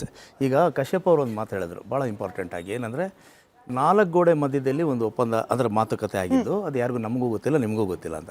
ಆದರೆ 4 ಗೋಡೆ ಮಧ್ಯದಲ್ಲಿ ಅಲ್ಲದೆ ಪಬ್ಲಿಕ್ಕಾಗಿ ಒಂದು ಒಪ್ಪಂದದ ಬಗ್ಗೆ CM ಹೇಳಿದರು. ಏನು ಅಂತಂದರೆ 2.5 ವರ್ಷ ಆದಮೇಲೆ ಇದನ್ನು ಕ್ಯಾಬಿನೆಟ್ ರೀಶಫಲ್ ಮಾಡ್ತೀವಿ. ಅಂದರೆ ಈಗ 34 ಸ್ಥಾನಗಳಿದೆ ಕ್ಯಾಬಿನೆಟಲ್ಲಿ. ಕ್ಯಾಬಿನೆಟ್ ಇದು ಮಿನಿಸ್ಟ್ರಿಯಲ್ ಬರ್ತ್ ಅಷ್ಟನ್ನು ಫಿಲಪ್ ಮಾಡಿಬಿಟ್ರು. ಸಾಮಾನ್ಯವಾಗಿ ವೇಕೆನ್ಸಿ ಉಳಿಸ್ಕೊಳ್ತಾರೆ. ಮೇ 20, 2023 ಸರ್ಕಾರ ಬಂದಾಗ 34 ಫಿಲಪ್ ಮಾಡಿದ್ರು. ಅದು ಉದ್ದೇಶ ಏನಿತ್ತಂದರೆ ಈಗಿನ ಒಂದು ಬ್ಯಾಚ್ಗೆ ಅವಕಾಶ, 2.5 ವರ್ಷ ಆದಮೇಲೆ ನೆಕ್ಸ್ಟ್ ಬ್ಯಾಚ್ಗೆ ಒಂದು ಅವಕಾಶ ಕೊಡ್ತೀವಿ ಅಂತ ಹೇಳಿದ್ದಿದ್ದು. ಸೊ ಆದರೆ ಈಗ ಅದ್ರ ಪ್ರಕಾರ 2.5 ವರ್ಷ ಆದಮೇಲೆ ಅವರು ಹೊಸ ಬ್ಯಾಚ್ ಆಫ್ ಮಿನಿಸ್ಟರ್ಸ್ ಬರಬೇಕಾಗಿತ್ತು. ಆದರೆ ಪಾಪ ಅವ್ರ ಆಸ್ಪಿರೆಂಟ್ಸ್ ಕಾಯ್ತಾನೇ ಇದ್ದಾರೆ. ಇದು ನಮಗೆ ಕ್ಯಾಬಿನೆಟ್ ರಿಶಫಲ್ ಆಗುತ್ತೆ, ನಾವು ಮಿನಿಸ್ಟರ್ ಆಗ್ತೀವಿ ಅಂತ. CM ಅವರು ಕೂಡ ಹೇಳಿದರು, ಇದು ನಾನು ಕೇಳಿದ್ದೆ ಹೈಕಮಾಂಡ್ ಅವ್ರಿಗೆ ಮಾಡೋದು. ಆದರೆ ಈ ಒಂದು ಮಧ್ಯದಲ್ಲಿ ಇದಾಗ್ತಾ ಇಲ್ಲ. ನಾನು ಹೇಳಿದ್ನಲ್ಲ ಆಗಲೇ, ಕಶ್ಯಪ್ ಅವರು ಬಂದಿರಲಿಲ್ಲ, ಅವ್ರಿಗೂ ಕೂಡ ಇದೊಂದು ಮಾಹಿತಿ. ಅವ್ರದ್ದೇ ಆದಂತಹ ಪಕ್ಷದ ಕಾರ್ಯಕರ್ತರು ಈ ಮಾತನ್ನು ಹೇಳ್ತಾ ಇದ್ದಾರೆ. ಅವರಲ್ಲಿ ಆಸ್ಪಿರೆಂಟ್ಸು ಕೂಡ ಇದ್ದಾರೆ, ಅಂದರೆ ಮಿನಿಸ್ಟರ್ ಆಗಬೇಕು ಅಂತ. ಆದರೆ ಈ ಒಂದೊಂದು ದಿನ ಕೂಡ ಇರುವಂಥ ಮಿನಿಸ್ಟ್ರಿಗಳಿಗೆ ಒಂದು ಬೋನಸ್, ಕಾಯ್ತಾ ಇರೋರಿಗೆ ಒಂದೊಂದು ದಿನ ಕೂಡ ಲಾಸ್. ನಿಜ. ಆದರೆ ಆ ಫ್ರಸ್ಟ್ರೇಷನಲ್ಲಿ ಅವರು ನಮ್ಮಂಥ ಪತ್ರಕರ್ತರ ಹತ್ರ ಏನು ಹೇಳ್ತಾ ಇದ್ದಾರೆ ಅಂದರೆ, ನೋಡಿ ಒಪ್ಪಂದ ಆಗಿರೋ ನಾನು ಹೇಳಿದ್ನಲ್ಲ ಅದು, CM DCM ಅವರು ಆರಾಮಾಗಿದ್ದಾರೆ. CM ಕುರ್ಚಿನಲ್ಲಿ ಎಂಜಾಯ್ ಮಾಡ್ತಾ ಇದ್ದಾರೆ, DCM ಕುರ್ಚಿನಲ್ಲಿ ಎಂಜಾಯ್ ಮಾಡ್ತಾ ಇದ್ದಾರೆ. ಈಗ left in the lurch are we ಅಂತ. ಸೊ ಹಾಗಾಗಿ ಇದನ್ನು CM DCM ಅವರು ಗಮನಕ್ಕೆ ತಗೋಬೇಕು. ಇರೋದ್ರೆ ಕಾರ್ಯಕರ್ತರ ಒಂದು ಫ್ರಸ್ಟ್ರೇಷನ್ ಹೆಚ್ಚಾಗುತ್ತೆ. ಎರಡನೇದು, ಈಗ ಇದು ವಿದೇಶ ಪ್ರವಾಸದ ಬಗ್ಗೆ, ಅದ್ರ ಬಗ್ಗೆ ನನಗೇನಾದರೂ ವಿದೇಶ ಪ್ರವಾಸಕ್ಕೆ ಹೋಗೋದ್ರ ಬಗ್ಗೆ ನನಗೇನು ಯಾರಿಗೇ ಆಗಲಿ ಆಕ್ಷೇಪ ಇಲ್ಲ. ಆದರೆ ಈ ಸರ್ಕಾರ ನಡೀತಾ ಇರುವಂಥ ರೀತಿ ಬಗ್ಗೆ ಸ್ವಲ್ಪ ಜನಗಳಿಗೆ ಒಂದು ಗಮನ ಇದೆ. ಅದನ್ನು ಕೂಡ ಪತ್ರಕರ್ತನಾಗಿ ನಾನು ಅದನ್ನು ವಾಯ್ಸ್ ಮಾಡೋದು ನನ್ನ ಕರ್ತವ್ಯ. ಏನು ಅಂತಂದರೆ, ಇತ್ತೀಚೆಗೆ 54 ಜನಕ್ಕೆ, ಅಂದರೆ ಈ ನಿಗಮ ಮಂಡಳಿಗೆ ಅಧ್ಯಕ್ಷರು ಉಪಾಧ್ಯಕ್ಷರು ಅದೇನು ಚೇರ್ಮನ್ ಆಗಿರೋರಿಗೆ ಕ್ಯಾಬಿನೆಟ್ ರ್ಯಾಂಕ್ ಕೊಟ್ಟರು. ಅದರ ಪ್ರಕಾರ ಒಂದು ಲೆಕ್ಕ ನೋಡಿದ್ರೆ 147 ಜನಕ್ಕೆ ಕ್ಯಾಬಿನೆಟ್ ರ್ಯಾಂಕ್ ಇದೆ ಇವತ್ತಿಗೆ. ಇಲ್ಲಿ ಶಾಸಕರ ಸಂಖ್ಯೆ ಎಷ್ಟು? 140. ಆಮೇಲೆ ಇದ್ರ ಪ್ರಕಾರ ರೂಲ್ ಪ್ರಕಾರ 15% of the assembly strength cabinet strength ಇರಬೇಕು. ಅದರ ಪ್ರಕಾರ 34ಕ್ಕಿಂತ ಹೆಚ್ಚು ಯಾರು ಮಿನಿಸ್ಟರ್ ಆಗುವಂಗಿಲ್ಲ. ಇಲ್ಲಿ 147 ಜನಕ್ಕೆ ಕ್ಯಾಬಿನೆಟ್ ರ್ಯಾಂಕು. ಅವ್ರ ಕ್ಯಾಬಿನೆಟ್ ರ್ಯಾಂಕ್ ಸುಮ್ಮನೆ ಬರ್ತಾ ಇಲ್ಲ. ಅವ್ರ HRA, ಬೇಸಿಕ್ ಸ್ಯಾಲ್ರಿ, ಇನ್ನೊಂದು ಮತ್ತೊಂದು ಎಲ್ಲ ಸೇರಿಸ್ಕೊಂಡ್ರೆ 2 ಲಕ್ಷ ರೂಪಾಯಿ. ಆಮೇಲೆ ಏನು ಗೊತ್ತಾ, ಒಂದು ತಿಂಗಳಿಗೆ 1000 ಲೀಟರ್ ಆಫ್ ಪೆಟ್ರೋಲ್ ಅವರಿಗೆ ವೆಹಿಕಲ್ಗೆ ಇದೆಲ್ಲ ಬರುತ್ತೆ. ಇದು ಸಿದ್ದರಾಮಯ್ಯ ಅಂತವರು ಅವರೇನಾದ್ರೂ ಹಣಕಾಸು ವಿಚಾರದಲ್ಲಿ ತುಂಬ ದೊಡ್ಡ ಎಕ್ಸ್ಪೀರಿಯೆನ್ಸ್ ಇರುವಂಥವ್ರು, 17ನೇ ಬಜೆಟನ್ನು ಮಂಡಿಸುವಂಥವ್ರು, ಇದೆಲ್ಲ ನಮ್ಮೆಲ್ಲ ಹೆಮ್ಮೆ. ಆದರೆ ಫಿಸ್ಕಲ್ ಪ್ರೂಡೆನ್ಸ್ ಅಂತ ಬಂದಾಗ ಹೀಗೆ ಮಾಡಬಹುದಾ? ಇಂಥ ಸಮಯದ ವಿದೇಶ ಯಾತ್ರೆಯನ್ನು ಅದು ಒಂದ್ಸತಿ ಏನಾಯಿತು, ಅನಿಮಲ್ ಹಸ್ಬೆಂಡ್ರಿ ಇಲಾಖೆಯಿಂದ ಅಂತ ಬಂತು, ಇವಾಗಲ್ಲ ವೈಯಕ್ತಿಕ ಅಂತ ಹೇಳ್ತಾ ಇದ್ದಾರೆ. ಅಂದರೆ ಜನಗಳು ಇದನ್ನು ಗಮನಿಸ್ತಾ ಇದ್ದಾರೆ ಅನ್ನೋದನ್ನು ಕೂಡ ಸರ್ಕಾರ ಗಮನದಲ್ಲಿ ಇಟ್ಕೊಳ್ಳೋದು ಒಳ್ಳೆಯದು. ಇಲ್ಲದೆ ಹೋದರೆ ಇಲ್ಲಿ ಈ ಥರದ್ದೊಂದು ಸ್ಪೆಕ್ಯುಲೇಷನ್ ಬರ್ತಾ ಇದೆ. ಒಂದು ರೀತಿ ನನ್ನ ಅಲರ್ಟ್ ಇದು ನಿಮಗೆ ಏನಂತಂದರೆ, ಇದು CM DCM ಅವರು ಒಂದು ಒಪ್ಪಂದ ಮಾಡಿಕೊಂಡು ಇದು ಜಗಳ ಮಾಡ್ಕೊಳ್ಳೋ ಥರ ಮಾಡಿಕೊಂಡು ಇದನ್ನು they are dragging on so that cabinet expansion ಕೂಡ ರೀಶಫಲ್ ಕೂಡ ಮಾಡುವಂಗಿಲ್ಲ ಅನ್ನುವಂಥ ಫ್ರಸ್ಟ್ರೇಷನ್ ನಿಮ್ಮ ಕಾರ್ಯಕರ್ತರಲ್ಲಿ, ನಿಮ್ಮ MLAಗಳಲ್ಲಿ ಬರ್ತಾ ಇದೆ. ವೇಟಿಂಗ್ ಲಿಸ್ಟ್ ಅಲ್ಲಿ ಇರೋ ಅನೇಕರ ಮಾತುಗಳಲ್ಲಿನ frustration level, if it is frustration, ಹೆಚ್ಚಾಗ್ತಾ ಹೋಗ್ತಾ ಇದೆ. ಹೌದು, ನಮ್ಮ ಕೈಲಿ ಅದರ ಪರಮೇಶ್ವರ್ ಅವರ ಇವತ್ತಿನ ಹೇಳಿಕೆ, ಅಶ್ವಿನ್ ಅವರು ಉತ್ತರ ಕೊಡ್ಲಿ, ಚಂದ್ರಶೇಖರ್ ಅವರು ಮೊದಲು ಉತ್ತರ ಕೊಡ್ಲಿ. ಪರಮೇಶ್ವರ್ ಸಾಹೇಬ್ರು ಹೇಳಿಕೆ ಇವತ್ತು, ಯತೀಂದ್ರ ಸಿದ್ದರಾಮಯ್ಯನವರು ನಮ್ಮಪ್ಪ 5 ವರ್ಷ CM ಅಂದಾಗ ಮಾತನಾಡದ ಡಾಕ್ಟರ್ G ಪರಮೇಶ್ವರ್ ಅವರು ಚಂದ್ರರಾಜ್ ಹಟ್ಟಿಹೊಳಿ ಅವ್ರ ಮೇಲೆ ಕೆಂಡ ಕೋಪ ಮಾಡ್ಕೊಂಡ್ಬಿಟ್ರು. ಪ್ಲೇ ಮಾಡಿ ಪರಮೇಶ್ವರ್ ಅವರ ಹೇಳಿಕೆ. ಅವರು ಎಷ್ಟರ ಮಟ್ಟಿಗೆ ನಮ್ಮ AICC ಅಧ್ಯಕ್ಷರು ಹೇಳಿದ್ದಾರೆ ಅಂದರೆ, ಬಾಯಿ ಮುಚ್ಕೊಂಡು ಸುಮ್ಮನೆ ಇರಿ ಅಂತ ಹೇಳಿದ್ದಾರೆ. ಅದಕ್ಕಿಂತ ಕಠಿಣವಾಗಿ ಹೇಳೋದಕ್ಕೆ AICC ಅಧ್ಯಕ್ಷರಿಗೆ ಆಗೋದಿಲ್ಲ. ಅಷ್ಟಾದರೂ ಕೂಡ ನಮ್ಮಲ್ಲಿ ಶಾಸಕರಾಗಲಿ ಮತ್ತು ಮುಖಂಡರುಗಳಾಗಲಿ ಪದೇ ಪದೇ ಅದ್ರ ಬಗ್ಗೆ ಮಾತನಾಡ್ತಕ್ಕಂಥದ್ದು ಸರಿ ಕಾಣಿಸೋದಿಲ್ಲ. ಇದು ನಿಲ್ಲಬೇಕಿದು. ಯಾಕೆ ಅಂತ ಹೇಳಿದರೆ, ನಾವು ಆಡಳಿತದ ಕಡೆ ಗಮನ ಹರಿಸಬೇಕು. ಜನಸಮುದಾಯ ನಮ್ಮನ್ನು ನಿರೀಕ್ಷೆ ಮಾಡಿರೋದೇ ಬೇರೆ. ಅಂದ್ರೆ ಆಡಳಿತದ ಬಗ್ಗೆ ನಾವು ಗಮನ ವಹಿಸಬೇಕು, ಜನ ನಮ್ಮಿಂದ ನಿರೀಕ್ಷೆ ಮಾಡಿರೋದೇ ಬೇರೆ. ನನ್ನ ಮಾತಲ್ಲ ಚಂದ್ರಶೇಖರ್ ಅವರೇ, ಖುದ್ದು ಡಾಕ್ಟರ್ G ಪರಮೇಶ್ವರ್ ಅವ್ರ ಮಾತು. ಅಂದ್ರೆ ನಮ್ಮ ಪಕ್ಷದಲ್ಲಿ ಆಗ್ತಾ ಇರೋ ಘಟನೆಗಳು ನನಗೆ ಇಷ್ಟ ಆಗ್ತಿಲ್ಲ, ನನಗೆ ಅಸಮಾಧಾನ ತರ್ತಾ ಇದೆ, ಇವ್ರ ಬಿಹೇವಿಯರ್ ಕರೆಕ್ಷನ್ ಆಗಲೇಬೇಕು, ಇಲ್ದಿದ್ರೆ ಜನ ಬೇರೆ ಥರದಲ್ಲಿ ತೀರ್ಮಾನ ಕೈಗೊಳ್ತಾರೆ. ಹಿಂಗೆ ಅಲ್ವಾ ಅರ್ಥ ಮಾಡ್ಕೊಳ್ಬೇಕಾಗಿರೋದು? ಅಲ್ಲ, ನಾನು ಆಗಲೇ ಓಪನಿಂಗ್ ಕಾಮೆಂಟ್ಸಲ್ಲೇ ಹೇಳಿದೆ, ಒಬ್ಬ ಸೀನಿಯರ್ ಮಿನಿಸ್ಟ್ರಿಗೇನೆ ಈ ರೀತಿ ಅಸಹ್ಯ ಆಯಿತು ಅಂತ ಹೇಳಿದ್ರೆ ಜನರ ಪರಿಸ್ಥಿತಿ, ಬೇಯ್ತಾ ಇರ್ತಕ್ಕಂಥ ಜನರ ಪರಿಸ್ಥಿತಿ ಏನಾಗಿರಬೇಕು, ಅವ್ರಿಗೆ ಎಷ್ಟು ಅಸಹ್ಯ ಬಂದಿರಬೇಕು ನೋಡಿ. 4 ಗೋಡೆ ಒಳಗಡೆಗೆ ಏನೋ ಮಾತುಕತೆ ಆಗಿದೆ ಅಂತ ಹೇಳ್ತಾ ಇದ್ರು. 4 ಗೋಡೆ ಒಳಗಡೆಗೆ ಮಾತುಕತೆ ಆಗಿರೋದು ಯತೀಂದ್ರ ಸಿದ್ದರಾಮಯ್ಯನವರಿಗೆ ಗೊತ್ತಿಲ್ಲ, ಸಿದ್ದರಾಮಯ್ಯನವರಿಗೆ ಗೊತ್ತಿಲ್ಲ, ನಾನೇ 5 ವರ್ಷ ಮುಖ್ಯಮಂತ್ರಿ ಅಂತಾರೆ. ಮಾದೇವಪ್ಪನವರಿಗೆ ಗೊತ್ತಿಲ್ಲ, 5 ವರ್ಷ ಮುಖ್ಯಮಂತ್ರಿ ಅಂತ ಹೇಳ್ತಾರೆ. ಇಕ್ಬಾಲ್ ಹುಸೇನಿಗೆ ಗೊತ್ತಿಲ್ಲ, DK ಶಿವಕುಮಾರೇ ಮುಖ್ಯಮಂತ್ರಿ ಅಂತಾರೆ.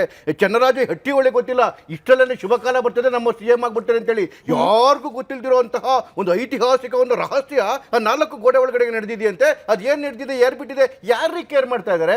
ಬಂದು 3 ತಿಂಗಳಿಂದ ಹೇಳಕ್ಕೆ ಶುರು ಮಾಡಿದ್ರು, ಯಾರಾದರೂ ಹೈಕಮಾಂಡ್ ಇದನ್ನ ಬಿಟ್ಬಿಟ್ಟು ಮಾತಾಡಿದ್ರೆ ನೋಟಿಸ್ ಕೊಟ್ಟು ಇದನ್ನ ಮಾಡ್ತೀವಿ ಅಂತೇಳಿ. ಯಾರು ಕೇರ್ ಮಾಡೋರು ಇವ್ರು ನೋಟಿಸ್ನ? ಅದ್ರ ಅರ್ಥ ಏನು? ಇವತ್ತು ಸಿದ್ದರಾಮಯ್ಯನವ್ರಿಗೆ MLAಗಳ ಮೇಲೆ ಕಂಟ್ರೋಲ್ ಇಲ್ಲ, DK ಶಿವಕುಮಾರ್ DCM MLAಗಳ ಮೇಲೆ ಕಂಟ್ರೋಲ್ ಇಲ್ಲ. ಅಲ್ಲರಿ, ಒಬ್ಬ DCM ಮಾತಾಡೋ ಮಾತಾ 28 ಜನ ಫಾರಿನ್ಗೆ ಹೋಗ್ತಾರಂತೆ, ಹೋಗ್ತಿರೋ ವಿಷಯನೇ ಗೊತ್ತಿಲ್ಲಂತೆ. ನಾನು ಹೇಳ್ತಾ ಇರೋದು ಒಬ್ಬ ವ್ಯಕ್ತಿಗಲ್ಲ, ಸರ್ಕಾರದ ಒಂದು ಭಾಗ DCM. ಸರ್ಕಾರಕ್ಕೆ ಗೊತ್ತಿಲ್ಲದಂಗೆ ಸರ್ಕಾರದ ಪಕ್ಷದ MLAಗಳು ಫಾರಿನ್ಗೆ ಹೋಗ್ತಾ ಇದ್ದಾರೆ, 15 ದಿವಸ ಬಿಟ್ಬಿಟ್ಟು ಹೋಗ್ತಾ ಇದ್ದಾರೆ, ಗೊತ್ತೇ ಇಲ್ಲ ಅಂತ ಹೇಳಿದ್ರೆ ಏನು ನಡೀತಿದೆ ರಾಜ್ಯದೊಳಗಡೆಗೆ? ವಾಲ್ಮೀಕಿ ನಿಗಮದಲ್ಲಿ ಸ್ಮಿತಾ ಫಲಾನುಭವಿಗಳ ಪಟ್ಟಿಯಾಗಿ ಇದು 3ನೇ ವರ್ಷ. ಪಟ್ಟಿ ಅಂದರೆ ಕೊಟ್ಟಿರೋದು, ಬಿಟ್ಟಿರೋದು, ಅಲಾಟ್ಮೆಂಟ್, ನೆಕ್ಸ್ಟು ಫಲಾನುಭವಿಗಳ ಪಟ್ಟಿ ಯಾವ್ಯಾವ್ದಕ್ಕೆ ಬರುತ್ತೆ ವಾಲ್ಮೀಕಿ ನಿಗಮದಲ್ಲಿ ಅಂತ ಹೇಳಿದ್ರೆ, ಆ ಏನು ದಲಿತ ಸಮುದಾಯ ಇದೆ, ಏನು ಬಿತ್ತನೆ ಬೀಜ ಕೊಡೋದಕ್ಕೆ, ಗೊಬ್ಬರ ಕೊಡೋದಕ್ಕೆ, ವೆಹಿಕಲ್ಗೆ ಸಾಲ, ಮತ್ತು ಹಾಸ್ಟೆಲ್ಗೆಲ್ಲ ರಿಸರ್ವೇಷನ್ಗೆ, ಇಂಥವು ಫಲಾನುಭವಿಗಳ ಪಟ್ಟಿ ಮಾಡ್ತಾರೆ. 3 ವರ್ಷದಿಂದ ಪಟ್ಟಿ ಆಗಿಲ್ಲ ವಾಲ್ಮೀಕಿ ನಿಗಮದಲ್ಲಿ. ಅದಾದಮೇಲೆ ಹಿಂದುಳಿದ ವರ್ಗಗಳ 11 ನಿಗಮಗಳಿದೆ. 11 ನಿಗಮಗಳಲ್ಲಿ 8 ನಿಗಮಗಳಿಗೆ ಅಧ್ಯಕ್ಷರೇ ಘೋಷಣೆ ಆಗಿಲ್ಲ. ಅದಾದ್ಮೇಲೆ ಪರಿಶಿಷ್ಟ ಜಾತಿ ಪರಿಶಿಷ್ಟ ಕಲ್ಯಾಣ ಇಲಾಖೆ ಒಳಗಡೆಗೆ ಮಾರ್ಚ್ ಬಂದಿದೆ, 32%ಗಿಂತ ಹೆಚ್ಚು ಅನುದಾನ ಬಳಕೆ ಆಗಿಲ್ಲ.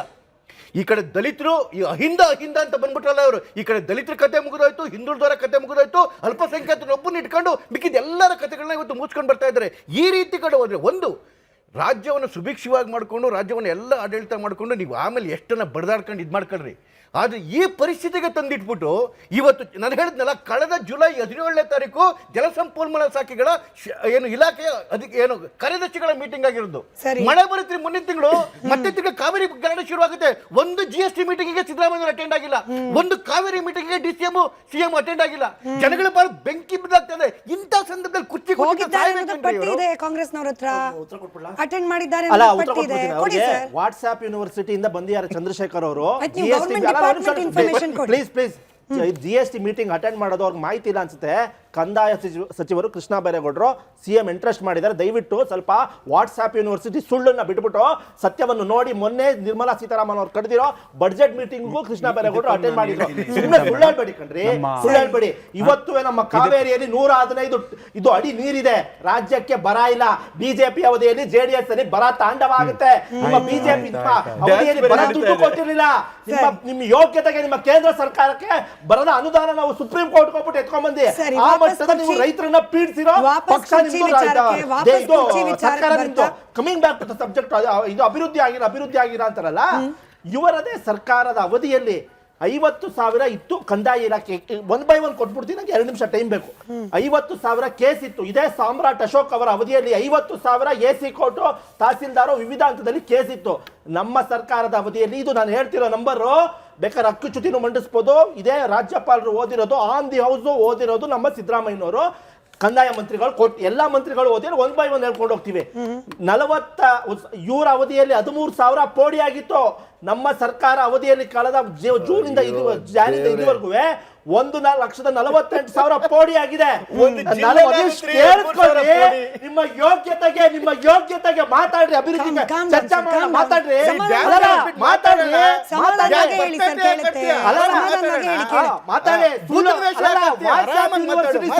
ನೀವು ಭೂತ ವೇಷ ಹಾಕ್ಬೇಡ, ವಿಚಾರ ರಾಜ್ಯದಿಂದ ಯಾರು ಡೆಲ್ಲಿಗೆ ಹೋಗಿಲ್ಲ ಅಂತೀರಲ್ಲ, ಸ್ವಲ್ಪ ನೀವು ನಾವು ಮಾತಾಡ್ತಾ ಇರ್ಬೇಕಾದ್ರೆ ಆತ್ಮಸಾಕ್ಷಿ ನೀವೇ ಉತ್ತರ ಕೊಡಿರಂತೆ ಸರ್. ಅಶ್ವಿನ್ ಮಿಸ್ಟರ್ ಚಂದ್ರಶೇಖರ್, ನಾನು ಮಾತಾಡ್ತಿರೋದು ಸರಿ ಇದೆಯೋ ಇಲ್ವೋ ಅಂತ ನೋಡ್ಕೊಂಡು ಮಾತಾಡಿ. ನಿಮ್ ಪಾಯಿಂಟ್ ಅನ್ನ ತಗೊಂಡು ಅಶ್ವಿನ್ ಅವರೇ, ಈಗ ಕಶ್ಯಪ್ ಸರ್ ಹೇಳಿದಾಗ ಎಲ್ಲವೂ ಸರಿ ಇದ್ದಿದ್ರೆ ಪರಮೇಶ್ವರ್ ಅವರು ಕ್ಯಾಮ್ರಾ ಮುಂದೆ ಬಂದ್ಬಿಟ್ಟು ನಮ್ಮಿಂದ ಜನ ನಿರೀಕ್ಷೆ ಮಾಡಿದ್ ಬೇರೆ ಇದೆ, ಹಿಂಗ್ ಯಾಕೆ ಹೇಳ್ಬೇಕಾಗಿತ್ತು?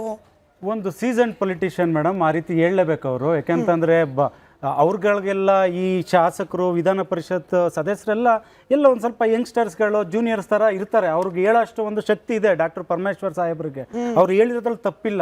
ನಾನು ಆವಾಗಲೇ ಹೇಳಿದೆ, ಮಾಧ್ಯಮಗಳ ಹತ್ರ ಹೇಳ್ಬೇಕಾದ್ರೆ ಜನರು ನಮ್ಮನ್ನ ಅಬ್ಸರ್ವ್ ಮಾಡ್ತಿರ್ತಾರೆ, ನಮ್ಮನ್ನ ಚುನಾಯಿಸಿ ಕಳಿಸಿರ್ತಾರೆ, ನಾವೇನು ಮಾತಾಡ್ತೀವಿ ಕೆಲವು ಎಲ್ಲ ನೋಟಿಸ್ ಮಾಡ್ತಿರ್ತಾರೆ ಅನ್ನೋದು ಗೊತ್ತಿದೆ. ಮತ್ತು ಅಶೋಕ್ ಸರ್ ಅವರು ಒಂದು ಮಾತು ಹೇಳ್ತಿದ್ರು, GST ಕೌನ್ಸಿಲ್ಗೆ ಮುಖ್ಯಮಂತ್ರಿಗಳು ಹೋಗಬೇಕು. ಹೇಳ್ತೀನಿ, ಮುಗಿಸ್ತೀನಿ ತಾಳೆ, ಆಮೇಲೆ ನೀವು ಆನ್ಸರ್ ಮಾಡಿರಿ. ಹೇಳ್ತೀನಿ, ನೀತಿ ಆಯೋಗ ಅಂದ್ರೆ ಒಂದ್ ನಿಮಿಷ ಕೇಳ್ರಿ ಅಶ್ವಿನ್, ನೀತಿ ಆಯೋಗ ಯೋಜನೆ ಆಯೋಗ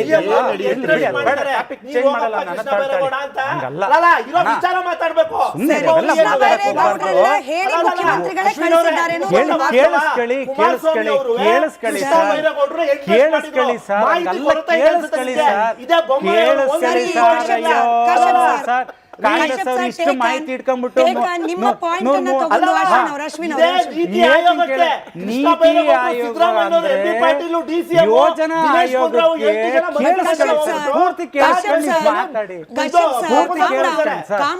ಕರೆಕ್ಟ್ ಸರ್, ಎಲ್ಲವೂ ಕರೆಕ್ಟ್ ಆಗಿ ಹೋಗ್ತಾ ಇದ್ದಿದ್ರೆ ಪರಮೇಶ್ವರ್ ಸಾಹೇಬ್ರಿಗೆ ಅಸಮಾಧಾನ ಯಾಕಾಗ್ಬೇಕಿತ್ತು?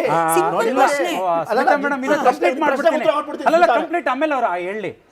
ನೀತಿ ಆಯೋಗ ಯೋಜನಾ ಆಯೋಗಕ್ಕೂ ಹೋಗಿಲ್ಲ ಅಂತ ನಾನಲ್ಲ, ರಾಷ್ಟ್ರ ಮಟ್ಟದ ಪತ್ರಿಕೆಗಳಾಗ್ಲಿ ಮಾಧ್ಯಮಗಳು ಹೇಳಿದೆ. ನಾನು ಹೇಳಕ್ಕೆ ನಾನು JDS ವಕ್ತಾರೆಯಲ್ಲಿ ಕೂತ್ಕೊಂಡು ನಾನು ಸುಮ್ಮನೆ ಅಸಂಪ್ಷನ್ ಮಾಡಕ್ಕಲ್ಲ. ಕೇಳಿಸ್ಕೊಳ್ಳಿ ಒಂದು ನಿಮಿಷ ಕೇಳಿಸ್ಕೊಳ್ಳಿ. ನೀವು ದಯವಿಟ್ಟು ಯಾವಾಗ್ಲೂ ಏನ್ ಗೊತ್ತಾ, ತಮಿಳ್ನಾಡಾಗ್ಲಿ, ವೆಸ್ಟ್ ಬೆಂಗಾಲ್ ಆಗ್ಲಿ, ತೆಲಂಗಾಣ, ಕೇರಳ ನೋಡಿ, ಅವ್ರನ್ನೆಲ್ಲಾನು ರಾಜಕೀಯವಾಗಿ ಅವ್ರನ್ನ ಫಾಲೋ ಮಾಡ್ತೀರಾ. ಅಭಿವೃದ್ಧಿ ವಿಚಾರದಲ್ಲಿ ಅವ್ರನ್ನ ಫಾಲೋನೇ ಮಾಡೋಲ್ರಿ ನೀವು, ಫಾಲೋನೇ ಮಾಡಲ್ಲ.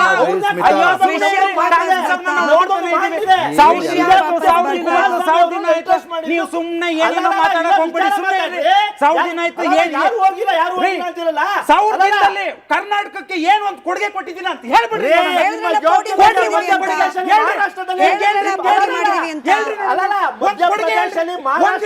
10 ಹೇಳ್ತೀನಿ ಕಣ್ರಿ, ನಾನು ಕುಮಾರಣ್ಣ ಏನ್ ಕೊಡ್ತೀನಿ 10 ಹೇಳ್ತೀನಿ. ಒಂದ್ ಹೇಳ್ತೀನಿ. Calm down, ನಿಮ್ಮ ಅಶ್ವಿನ್ ಯೋಗ್ಯತೆಗೆ, Calm down, ನಿಮ್ಮ ಅಶ್ವಿನ್ ಅವರೇ. ಯೋಗ್ಯತೆಗೆ ಆರ್ 100,000 ಜನರಲ್ಲಿ ಒಂದು ಕೊಡುಗೆ ಹೇಳಿ. ಆರ್ ಅಶೋಕ್ ಅವರು 1,000 ದಿನದಲ್ಲಿ ಒಂದು ಆಯ್ತು ಕೊಡುಗೆ ಸರ್, ನಾನು ಅದೇ ಪ್ರಶ್ನೆಯನ್ನ ಅದೇ ಪ್ರಶ್ನೆ ಶಿವಶಂಕರ್ ಸರ್ಗೆ ಮತ್ತೊಮ್ಮೆ ಆರ್ ಅಶೋಕ್ ಗೌರ್ಮೆಂಟ್ ಪ್ಲೇ ಮಾಡಿ. ಆರ್ ಅಶೋಕ್ ಅವರ ಹೇಳಿಕೆ ಸ್ಕ್ರೀನ್ ಮೇಲೆ ತನ್ನಿ ಸ್ಕ್ರೀನ್ ಮೇಲೆ ನೋಡಿ, ಮೊನ್ನೆ ಇದಕ್ಕೆಲ್ಲ ಫಾರಿನ್ ಟೂರ್ ಕಳಿಸಿದ್ದಾರೆ. ಸಿದ್ದರಾಮಯ್ಯನವ್ರ ಕಡೆ ಕಳಿಸಿರೋದು 100% ಸಿದ್ದರಾಮಯ್ಯನವ್ರ ಕಡೆನೇ ಕಳಿಸಿರೋದು. ಅದಕ್ಕೆ ಡಿ ಕೆ ಶಿವಕುಮಾರ್ ಮಾಡ್ತಾರೆ. ನಾನೇನು ಡೆಲ್ಲಿ ಗಾಳಿ ಕುಡಿಯೋಕೆ ಬಂದಿಲ್ಲ ಅಂದಮೇಲೆ ಅರ್ಥ ಆಯ್ತಲ್ಲ. ಗನ್ ಹಿಡ್ಕೊಂಡೇ ಬಂದಿದ್ದಾರೆ. ರಾಜಕೀಯದ ಗನ್ ಹಿಡ್ಕೊಂಡು ಅವರು ಅವ್ರ ತಮ್ಮ ಇಬ್ಬರು ಬೀದಿಗಿಳಿದಿದ್ದಾರೆ. ನೋಡೋಣ ಯಾರು ರಾಜಕೀಯವಾಗಿ ಶೂಟ್ ಮಾಡ್ತಾರೋ ನೋಡೋಣ, ಕಾಯೋಣ. ಶಿವಶಂಕರ್ ಸರ್, 1,000 ದಿನಗಳ ಸಾಧನೆಯನ್ನ ಸೆಲೆಬ್ರೇಟ್ ಮಾಡ್ತಾ ಇದೆ ಸರ್ಕಾರ ಒಂದ್ ಕಡೆ, ಇನ್ನೊಂದ್ ಕಡೆಯಲ್ಲಿ ವಿರೋಧ ಪಕ್ಷದ ನಾಯಕರು ಹೇಳ್ತಿದ್ದಾರೆ ಗನ್ ಇಟ್ಕೊಂಡು ಹೋಗಿದ್ದಾರೆ, ಯಾರ್ಯಾರನ್ನು ಶೂಟ್ ಮಾಡ್ತಾರೋ ಗೊತ್ತಿಲ್ಲ. ಅಂದ್ರೆ ಸಾಧನೆಯನ್ನ ಯಾವ ಮಾನದಂಡದಲ್ಲಿ ನೋಡೋದು? ಕುರ್ಚಿ ಕಾದಾಟ 1000 ದಿನಗಳಲ್ಲಿ ಯಾವ್ಯಾವ ಹಂತದಲ್ಲಿ ನಡೆದಿದೆ ಅಂತಲ್ಲ, ಅಥವಾ ಜನಪರವಾದ ಕೆಲಸಗಳು ಯಾವ್ಯಾವ ರೀತಿಯಲ್ಲಿ ನಡೆದಿದೆ ಅಂತಲ್ಲ ಅಂತ? ಒಂದಂತೂ ಇದೆ, ಏನಂದರೆ ಇವರು CM DCM ಬಗ್ಗೆ ಒಂದು ಒಪ್ಪಂದ ಆಗಿದೆ ಅನ್ನೋದು ಚರ್ಚೆಯಲ್ಲಿದೆ. ಆದರೆ ಒಂದು ಸ್ಪಷ್ಟವಾಗಿದೆ, CM DCM ಅವರು ಎಲ್ಲೂ ಸಾಮರಸ್ಯತೆಯನ್ನು ಕಳ್ಕೊಂಡಿಲ್ಲ. ಅವರು ಅಡ್ಮಿನಿಸ್ಟ್ರೇಷನ್ ಅಂತ ಬಂದಾಗ ಅವರಿಬ್ಬರು ಜೊತೆಯಲ್ಲೇ ಇದ್ದಾರೆ. ನಾಳೆ ಹಾವೇರಿನಲ್ಲೂ ಕೂಡ ಅವ್ರ ಜೊತೆಯಲ್ಲೇ ಕಾಣಿಸ್ಕೊಳ್ತಾರೆ. ಸೊ ಹಾಗಾಗಿ ಇವರು ಪ್ರತಿಪಕ್ಷದವರು ಕ್ರಿಟಿಸೈಸ್ ಮಾಡಬೇಕು, ಮಾಡ್ತಾ ಇದ್ದಾರೆ. ಓಕೆ, ಅದು ಕೂಡ ನಾವು ಅದನ್ನು ಆಕ್ಷೇಪ ಮಾಡೋ ಹಾಗಿಲ್ಲ. ಪ್ರಶ್ನೆ ಏನು ಅಂತಂದರೆ, ಈ ಒಂದು ಮತ್ತೆ ಅಲ್ಲಿಗೆ ಬರೋದಾದರೆ, ಈ CM DCM ಇವಾಗ ನೀವು ಪರಮೇಶ್ವರ್ ಅವ್ರದ್ದೊಂದು ಕ್ಲಿಪ್ ಹಾಕಿದ್ರಿ, ಅಲ್ಲಿ ಒಂದು ಸಣ್ಣ ಇನ್ನೂ ಒಂದು ಮಾತು ಹೇಳಿದ್ರು ಅವರು. ಅದನ್ನು ಕೂಡ ಹೇಳಬೇಕಾಗಿತ್ತು. ಏನಂದರೆ ಫಸ್ಟ್ ಏನು ಹೇಳಿದ್ರು, ನಮ್ಮ AICC ಪ್ರೆಸಿಡೆಂಟು ಒಂದು ಮಾತು ಹೇಳಿದರೆ, ಬಾಯಿ ಮುಚ್ಕೊಂಡಿರಿ, ಶಟಪ್ ಆಯ್ತಲ್ಲ. ಆಮೇಲೆ ಅದ್ರ ಜೊತೆಗೆ ಇನ್ನೊಂದು ಮಾತು ಹೇಳಿದರು, ನೋಡಿ ಈಗ ಹೈಕಮಾಂಡು ಇದನ್ನು ಗಮನಿಸ್ತಾ ಇದೆ ಅಂತ ಅಂದ್ಕೊಂಡಿದ್ದೀನಿ, ಇದನ್ನು ಮುಗಿಸ್ಬೇಕು. ಇಲ್ಲದೆ ಹೋದರೆ ನಾನೇ ಹೋಗಿ ಹೈಕಮಾಂಡಿಗೆ ಹೇಳ್ತೀನಿ ಎನಫ್ ಈಸ್ ಎನಫ್ ಅಂತ ಅವ್ರು ಹೇಳ್ತಾ ಇದ್ದಾರೆ. ಇದು ಎನಫ್ ಈಸ್ ಎನಫ್ ಅನ್ನೋದು ಈಗ ಅಂದರೆ ಅಷ್ಟರ ಮಟ್ಟಿಗೆ ಪಾರ್ಟಿ ಒಳಗಡೆ, ರೂಲಿಂಗ್ ಪಾರ್ಟಿ ಒಳಗಡೆ ಒಂದು ಫ್ರಸ್ಟ್ರೇಷನ್ ಆಗಿದೆ ಅಂತ. ಎಷ್ಟು ಜನ ಕಾರ್ಯಕರ್ತರಿಗೆ, ಎಷ್ಟು ಜನ MLAಗಳಿಗೆ ಫ್ರಸ್ಟ್ರೇಷನ್ ಇದೆ, ಅನಿಶ್ಚಿತತೆ ಎಲ್ಲಿವರೆಗೂ ಹೋಗಬೇಕು ಇದು ಅಂತ. ಅದನ್ನು ಇವಾಗ ಹೈಕಮಾಂಡ್ ಆಗಿದ್ದರೆ, ಅದಕ್ಕೆ ಅಷ್ಟು ಪೊಟೆನ್ಷಿಯಲ್ ಇದ್ದರೆ ಅದನ್ನು ಅವರು ಸರಿಪಡಿಸ್ಬೇಕಾಗತ್ತೆ. ಇಲ್ಲದೆ ಹೋದರೆ ಈಗ ನೋಡಿ, ಯಾವುದೇ ಒಂದು ರೂಲಿಂಗ್ ಪಾರ್ಟಿಗೆ ಅವ್ರು ಎಷ್ಟೇ ಒಳ್ಳೆ ಗವರ್ನೆನ್ಸ್ ಕೊಟ್ಟರು ಕೂಡ ಆ್ಯಂಟಿ ಇನ್ಕಂಬೆನ್ಸಿ ಅನ್ನೋದು ನ್ಯಾಚುರಲ್ ಆಗಿರುತ್ತೆ. ಇವರು ಈ ಥರ ಮಾಡುವಾಗ ಇನ್ನಷ್ಟು ಈ ಆ್ಯಂಟಿ ಇನ್ಕಂಬೆನ್ಸಿ ನೆಗೆಟಿವ್ ಆಗಿ ಇನ್ನೊಂದು ಆಗ್ತಾ ಇದೆ, ಅಪಾಯಕಾರಿಯಾದಂತಹ ಒಂದು ವಿಚಾರ ಕಾಂಗ್ರೆಸ್ಗೆ. ಅದನ್ನು ಕಾಂಗ್ರೆಸ್ ನಾಯಕತ್ವ ಗಮನಿಸಿದೆಯೋ ಅಲ್ಲೋ ಗೊತ್ತಿಲ್ಲ. ಈಗ MLAಗಳಿದ್ದಾರಲ್ಲ, ಈಗ ಅವರಿಗೆ ಮುಂದಿನ ಭವಿಷ್ಯದ ಚಿಂತೆ ಬರ್ತಾ ಇದೆ. ಈಗ ಈ ಅವಸ್ಥೆ, ಈ ಥರ ನಾವು ಈ ಥರ ಮುಂದುವರೆದ್ರೆ ಮತ್ತೆ ಪವರ್ಗೆ ಬರಲ್ವೇನೋ? ಪವರ್ಗೆ ಬರಲಿಲ್ಲ ಅಂದರೆ ನಮ್ಮ ಗತಿ ಏನು? ಹಾಗಾದರೆ ಈಗ ನಾವು ಸೋಲುವಂಥ ಪಾರ್ಟಿಗೆ MLA ಆಗಿರಬೇಕಾ ಅಥವಾ ಬೇರೆ ಪಾರ್ಟಿಗೆ ಹೋಗ್ಬೇಕಾ? ಇದು ಕಾಂಗ್ರೆಸ್ಗೆ ಭಾಳ ಎಚ್ಚರಿಕೆಯಾದಂಥ ವಿಚಾರ. ಇದು ಕೂಡ ನನಗೆ I am alerting the Congress leadership. ಯಾಕೆಂತಂದ್ರೆ ನನ್ನ ಗ್ರೌಂಡ್ ರಿಯಾಲಿಟಿ ಏನಿದೆ ಅಂತ, ಈಗ ನಿಮ್ಮಲ್ಲಿ 140 ಜನ MLAಗಳಿದ್ದೀರಾ. ಅದರಲ್ಲಿ ಆ್ಯಂಟಿ ಇನ್ಕಂಬೆನ್ಸಿಯಿಂದ ಸೋತೋಗೋರು ತುಂಬ ಜನ ಇರಬಹುದು. ಆದರೆ ವೈಯಕ್ತಿಕವಾಗಿ ಗೆಲ್ಲುವಂತಹ ಶಕ್ತಿ ಇರುವಂಥವ್ರು ಸಾಕಷ್ಟು ಜನ ಇದ್ದಾರೆ. ಒಂದು 50-60 ಜನ ಇದ್ದಾರೆ. ಅವ್ರು ಏನೇ ಇರಲಿ, ಯಾವುದೇ ಒಂದು ಪರಿಸ್ಥಿತಿ ಇರಲಿ, ಅವರು ವೈಯಕ್ತಿಕವಾಗಿ ತಮ್ಮ ವೈಯಕ್ತಿಕ ವರ್ಚಸ್ಸಿನಿಂದ ಗೆದ್ದು ಬಂದುಬಿಡ್ತಾರೆ. ಈಗ ಗೆದ್ದು ಬಂದು ನಾವು ನಮ್ಮ ಪಾರ್ಟಿ ಪವರ್ ಇರಲಿಲ್ಲ ಅಂದರೆ, ನಾವು ಅಪೋಸಿಷನ್ MLAಗಳ ಗೊತ್ತಲ್ಲ ನಿಮಗೆ, ಅಪೋಸಿಷನ್ MLAಗಳ ಪರಿಸ್ಥಿತಿ ಏನು ಅಂತ, ಫಂಡ್ಸ್ ಬರೋದಿಲ್ಲ, ಇನ್ನೊಂದು ಬರೋದಿಲ್ಲ, ಹೀಗೆ ಯಾಕೆ ಇರಬೇಕು ನಾವು? ಹಾಗಾದರೆ ಎಲ್ಲಿಗೆ ಹೋಗೋಣ ನಾವು ಅಂತ ಒಂದು ಅವರು ಭವಿಷ್ಯದ ಚಿಂತನೆಯಲ್ಲಿದ್ದಾರೆ. ಇದು it is going to be a big loss for Congress in 2028 elections. ಇದು BJPದು ಒಂದು ಸಮಸ್ಯೆ ಇದೆ ಕಾಂಗ್ರೆಸ್ ಇದು ಕರ್ನಾಟಕದಲ್ಲಿ. ಆದರೆ ನೀವು ಈ ಥರ ಮಾಡಿಕೊಂಡ್ರೆ BJPಗೆ ನೀವು ವಿನ್ನಬಲ್ ಕ್ಯಾಂಡಿಡೇಟ್ಸ್ನ ಗಿಫ್ಟ್ ಕೊಟ್ಟಂಗಾಗುತ್ತೆ. ಕೈಯಾರೆ ಕೊಟ್ಟು ನೀವು BJP JDSಗೆ ಒಂದಷ್ಟು ಜನ ಸಿಗ್ಬೋದು. BJPಗೆ ಇವಾಗ ನೋಡಿ, BJPಗೆ ಈ ಒಕ್ಕಲಿಗ ಬೆಲ್ಟಲ್ಲಿ ಕ್ಯಾಂಡಿಡೇಟ್ಸ್ ಇಲ್ಲ. ಆಮೇಲೆ ಕಲ್ಯಾಣ ಕರ್ನಾಟಕದಲ್ಲಿ ಅವರಿಗೆ ಬೇಸು ವೀಕ್ ಆಗಿದೆ. ಕೋಸ್ಟಲ್ ಕರ್ನಾಟಕ ಬಿಟ್ಟರೆ ಎಲ್ಲೂ ಅವ್ರಿಗೆ ಸಮಸ್ಯೆ ಇದೆ. ನೀವೇನಾದರೂ ವಿನ್ನಬಲ್ ಕ್ಯಾಂಡಿಡೇಟ್ಸ್ನ ಅವ್ರಿಗೆ ಗಿಫ್ಟ್ ಕೊಟ್ಬಿಡ್ತೀರಾ? ಸೊ ಇದನ್ನು ಎಚ್ಚರಿಕೆ ತಗೊಂಡು ನೀವೇನಂದರೆ, ಪಕ್ಷದ ಒಂದು ಹಿತಾಸಕ್ತಿ ನಿಮ್ಮ ಮೈಂಡಲ್ಲಿದ್ದರೆ ಈಗ ಏನು ನಡೀತಾ ಇದೆ ಈ ಪ್ರಾಬ್ಲಮನ್ನು ಬೇಗ ಸಾಲ್ವ್ ಮಾಡ್ಕೋಬೇಕು. ಇಲ್ಲದೆ ಹೋದರೆ ಕಾರ್ಯಕರ್ತರು ಫ್ರಸ್ಟ್ರೇಟ್ ಆಗ್ತಾರೆ, MLAಗಳು ಫ್ರಸ್ಟ್ರೇಟ್ ಆಗ್ತಾರೆ. ನಿಮಗೆ ಗೆಲ್ಲುವಂಥ MLAಗಳು, ಗೆಲ್ಲುವಂಥ ಕ್ಯಾಂಡಿಡೇಟ್ಗಳು ನಿಮ್ಮ ವಿರೋಧ ಪಕ್ಷಕ್ಕೆ ಹೋಗ್ತಾರೆ. ಇದು ಈಗಿರುವಂಥ ಪರಿಸ್ಥಿತಿ. ಇಲ್ಲದೆ ಹೋದರೆ ನೀವು ಇದನ್ನೇ ಮಾಡ್ಕೊಂಡಿದ್ರೆ ಈಗ ನೀವು ಸಿ ಎಮ್ ಅವ್ರಿಗೆ ಏನೂ ತೊಂದರೆ ಇಲ್ಲ, ಡಿ ಸಿ ಎಮ್ ಅವ್ರಿಗೆ ಸದ್ಯಕ್ಕಂತೂ ಅಂತಂದರೆ ಅವ್ರಿಗೆ ಅವರು ಒಂದು ರೀತಿಯಲ್ಲಿ ಆಯ್ಕಟ್ಟಾಗೇ ಇದ್ದಾರೆ. ಡಿ ಸಿ ಎಮ್ ಇದೆ, ನಾನು ಆವಾಗಲೇ ಹೇಳಿದಾಗ 2 ಒಳ್ಳೆ ಪೋರ್ಟ್ಫೋಲಿಯೋ ಇದೆ, KPCC ಪ್ರೆಸಿಡೆಂಟ್ ಇದೆ. ಸೊ ಆದರೆ ಪಾರ್ಟಿ ನಷ್ಟ ಅನುಭವಿಸುತ್ತೆ, ಇದನ್ನು ಗಮನಿಸಬೇಕು. ಬಟ್ ಡಿ ಕೆ ಶಿವಕುಮಾರ್ ಅವರು ಕ್ವಿಕ್ ಆಗಿ ಡಿ ಕೆ ಶಿವಕುಮಾರ್ ಅವರ ಒಂದು ಅವರೇನೋ ಹೋಪ್ ಮತ್ತೆ ಕಾನ್ಫಿಡೆನ್ಸ್ ನಲ್ಲಿ ನಾನು ಇನ್ನೂ ಕೂಡ ಇದ್ದೇನೆ ಅನ್ನೋ ಹೇಳಿಕೆ ಇದೆ. ಅದನ್ನ ಗಮನಿಸಿ ಕ್ವಿಕ್ ಆಗಿ ಇದನ್ನ ಯಾವ ರೀತಿ ಅರ್ಥ ಮಾಡ್ಕೊಳ್ಳೋದು ಅಂತ ಹೇಳಿ ನಾವು ಲಾಸ್ಟ್ ರಿಯಾಕ್ಷನ್ ತಗೊಳ್ತೀನಿ. ಡಿ ಕೆ ಶಿವಕುಮಾರ್ ಅವರು, ನಾನು ಯಾವತ್ತೂ I live on hope, I live on confidence. ಶ್ರಮಕ್ಕೆ ಫಲ ಯಾವತ್ತೂ ಎಲ್ಲರಿಗೂ ಇದ್ದೇ ಇರ್ತದೆ, ನಿಮಗೂ ಇರ್ತದೆ, ನನಗೂ ಇರ್ತದೆ, ಎಲ್ಲರಿಗೂ ಇರ್ತದೆ. ಸೊ ಎಲ್ಲಿ ಶ್ರಮ ಇದೆಯೋ ಅಲ್ಲಿ ಫಲ ಇದೆ, ಎಲ್ಲಿ ಭಕ್ತಿ ಇದೆಯೋ ಅಲ್ಲಿ ಭಗವಂತ. ಒಂದ್ ಕಡೆ ಪರಮೇಶ್ವರ್ ಅವರು ಎನಫ್ ಇಸ್ ಎನಫ್ ಅಂತ ಅಂತಾರೆ ಚಂದ್ರಶೇಖರ್ ಅವರೇ, ಮತ್ತೊಂದ್ ಕಡೆಯಲ್ಲಿ ಡಿ ಕೆ ಶಿವಕುಮಾರ್ ಅವರು ಹೋಪ್ ಕಾನ್ಫಿಡೆನ್ಸ್ ಇದೆ ಅಂತ ಹೇಳ್ತಾರೆ. ನೋಡಿ, ಎಲ್ರಿಗೂ ಕುರ್ಚಿ ಆಸೆ ಇದ್ದೇ ಇರ್ತದೆ, ರಾಜಕಾರಣದಲ್ಲಿ ಯಾರು ಸನ್ಯಾಸಿಗಳಲ್ಲ. ಆದರೆ ಈ ಮಟ್ಟದಲ್ಲಿ 365 ದಿವಸ ಹಪಾಹಪಿ ಬೆಳೆಸೋದು ಒಂಥರ ಅಸಹ್ಯ ಥರದಿಲ್ವೇ ಅವರೇ? ನೀವು ಟಿ ವಿನಲ್ಲಿ ತೋರಿಸ್ತಾ ಇರ್ತೀರ, ಜನ ನೋಡ್ತಾ ಇರ್ತಾರೆ, 24 ಗಂಟೆ ಯಾವ ಅಭಿವೃದ್ಧಿ ವಿಷಯ ಅಲ್ಲ, ಯಾವ ವಿಷಯವಲ್ಲ, ಬರೀ ನನಗಾದಿದೆ, ಕಾಲ ಹೇಳುತ್ತೆ, ಮಾತು ಉಳಿಸ್ಕೋಬೇಕು, ಇದು ಇಷ್ಟು ಒಬ್ಬ ಬಂಚ ಹುಟ್ಟಿರೋದನ್ನೇ ಒಂದು ಸಿಂಹಾಸನಕ್ಕೋಸ್ಕರನ, ಒಂದು ಕುರ್ಚಿಗೋಸ್ಕರನ ಈ ಮಟ್ಟಕ್ಕೆ ಇಳಿಬೇಕಾ ರಾಜ್ಯವನ್ನು ಬಲಿ ಕೊಟ್ಬಿಟ್ಟು? ನೋಡಿ, ಸರ್ಕಾರ ಬಂದು 15 ದಿವಸಕ್ಕೆ BR ಪಾಟೀಲ್ ಅವರು ಪತ್ರ ಬರೆದ್ರು ಇಲ್ಲಿ ಆಗ್ತಿರ್ತಕ್ಕಂಥ ಭ್ರಷ್ಟಾಚಾರಕ್ಕೆ. 24 ಜನ ಅವ್ರದೇ MLAಗಳು ಸಿಗ್ನೇಚರ್ ಮಾಡಿದ್ರು. ಇಲ್ಲಿವರೆಗೂ ಇದಕ್ಕೇನು ಸೊಲ್ಯೂಷನ್ ಸಿಗ್ತಾ?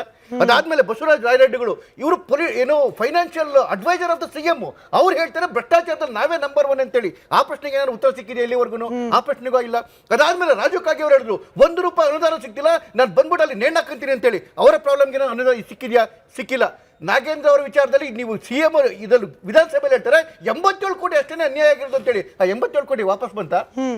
ತಿಮ್ಮಾಪುರ ವಿಚಾರದಲ್ಲಿ ಅರೆಸ್ಟ್ ಆಗಿರ್ತಕ್ಕಂಥ 3 ಜನ ಏನು ಆಯುಕ್ತರ ಲೆವೆಲ್ ಇರ್ತಕ್ಕಂಥ ಆಫೀಸರ್ಗಳು 2 ನಿಮಿಷಕ್ಕೆ ಮುಂಚೆ ಹೇಳಿದ್ದಾರೆ ಮಿನಿಸ್ಟರ್ ಮಗನಿಗೆ ಕೊಡ್ತಿದೀವಿ ಅಂತೇಳಿ. ಇವ್ರನ್ನ ವಹಿಸ್ಕೊಂಡು ಮಾತಾಡ್ತಾರೆ, ನೀವು ಇವ್ರನ್ನ ವಹಿಸ್ಕೊಂಡು ಮಾತಾಡಂಗಿಲ್ಲ. ನಾಗೇಂದ್ರ ರಾಜೀನಾಮೆ ಯಾಕೆ ತಗೊಂಡ್ರಿ ನೀವು?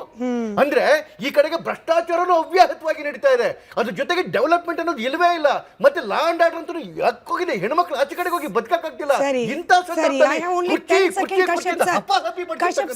ಅಭಿವೃದ್ಧಿ ಬಗ್ಗೆ ಹೇಳಿಕೆಗಿಂತ ಕುರ್ಚಿ ಬಗ್ಗೆ ಹೇಳಿಕೆಗಳು ಡೈರೆಕ್ಟ್ಲಿ ಇಂಡೈರೆಕ್ಟ್ಲಿ ಜಾಸ್ತಿ ಆಗಿದೆ. ನೋಡಿ, ಅಭಿವೃದ್ಧಿ ಕುರ್ಚಿ ಕಾದಾಟ ಅಂತಾರಲ್ಲ. 2018 ಆಪರೇಷನ್ ಕಮಲದ ಸುದಿನ ಕರ್ನಾಟಕದಲ್ಲಿ ಯಡಿಯೂರಪ್ಪನವರು, ಶ್ರೀರಾಮುಲು, ಸದಾನಂದ ಗೌಡ್ರು, ಜಗದೀಶ್ ಶೆಟ್ಟರು ಏನಾಗಿತ್ತು ಅಂತ ಸ್ವಲ್ಪ ಯಾವ ಮಟ್ಟಕ್ಕೆ ಪಾಸ್ಟ್ ಹೇಳ್ಬೇಕಲ್ವಾ? ಪಾಸ್ಟ್ ಹೇಳ್ಬೇಕು ಅವ್ರಿಗೆ. ಕಳೆದ ಸರ್ಕಾರದಲ್ಲಿ ಬೊಮ್ಮಾಯಿ ಏನಾಗಿತ್ತು, ಆಮೇಲೆ ಇವರು ಏನಪ್ಪ ಯಡಿಯೂರಪ್ಪನವ್ರು ಯಾವ ಮಟ್ಟಕ್ಕೆ ಅಳಿಸಿ ಮನೆ ಕಳಿಸಿದ್ರು, ಅವೆಲ್ಲ ಸ್ವಲ್ಪ ಅದ್ರ ಬಗ್ಗೆನೂ ಮಾತಾಡ್ಬೇಕು.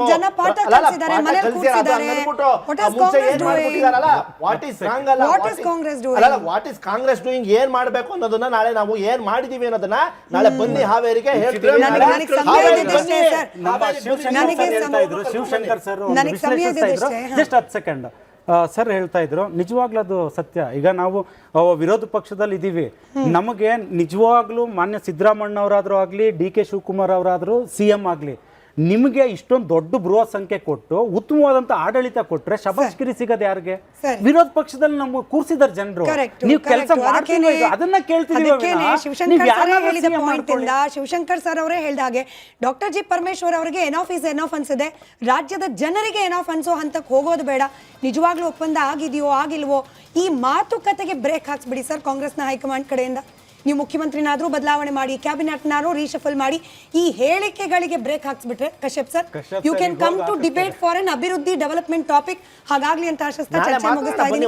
ಡೆಫಿನೆಟ್ಲಿ ಸರ್ ಅದನ್ನ ಜಾಸ್ತಿ ಮಾಡೋಣ, ಈ ಹೇಳಿಕೆಗಳಿಗೆ ಕಡಿವಾಣ ಹಾಕ್ಸಿ ಅಂತ ನಿಮ್ಮ ಶಾಸಕರು, ನಿಮ್ಮ ನಾಯಕರು ನಿಲ್ಸಿದ ದಿನ ಮಾಧ್ಯಮನೂ ನಿಲ್ಸುತ್ತೆ sir. With that note thank you so much ಎಲ್ರಿಗೂ ಚರ್ಚೆಯಲ್ಲಿ ಭಾಗಿಯಾಗಿದ್ದಕ್ಕೆ. ನೋಡ್ತಾ ಇರಿ ರಿಪಬ್ಲಿಕ್ ಕನ್ನಡ, ಇದು ನಿಮ್ಮ ಧ್ವನಿ.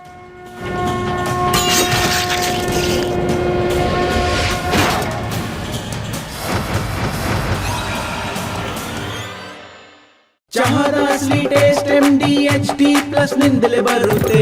ಗಂಟು ಕಟ್ಟಿಕೋ ಲವಂಗ, ಹಸಿರು ಏಲಕ್ಕಿಯಿಂದ ತುಂಬಿದ MDHT+ ಮಸಾಲೆ. MDH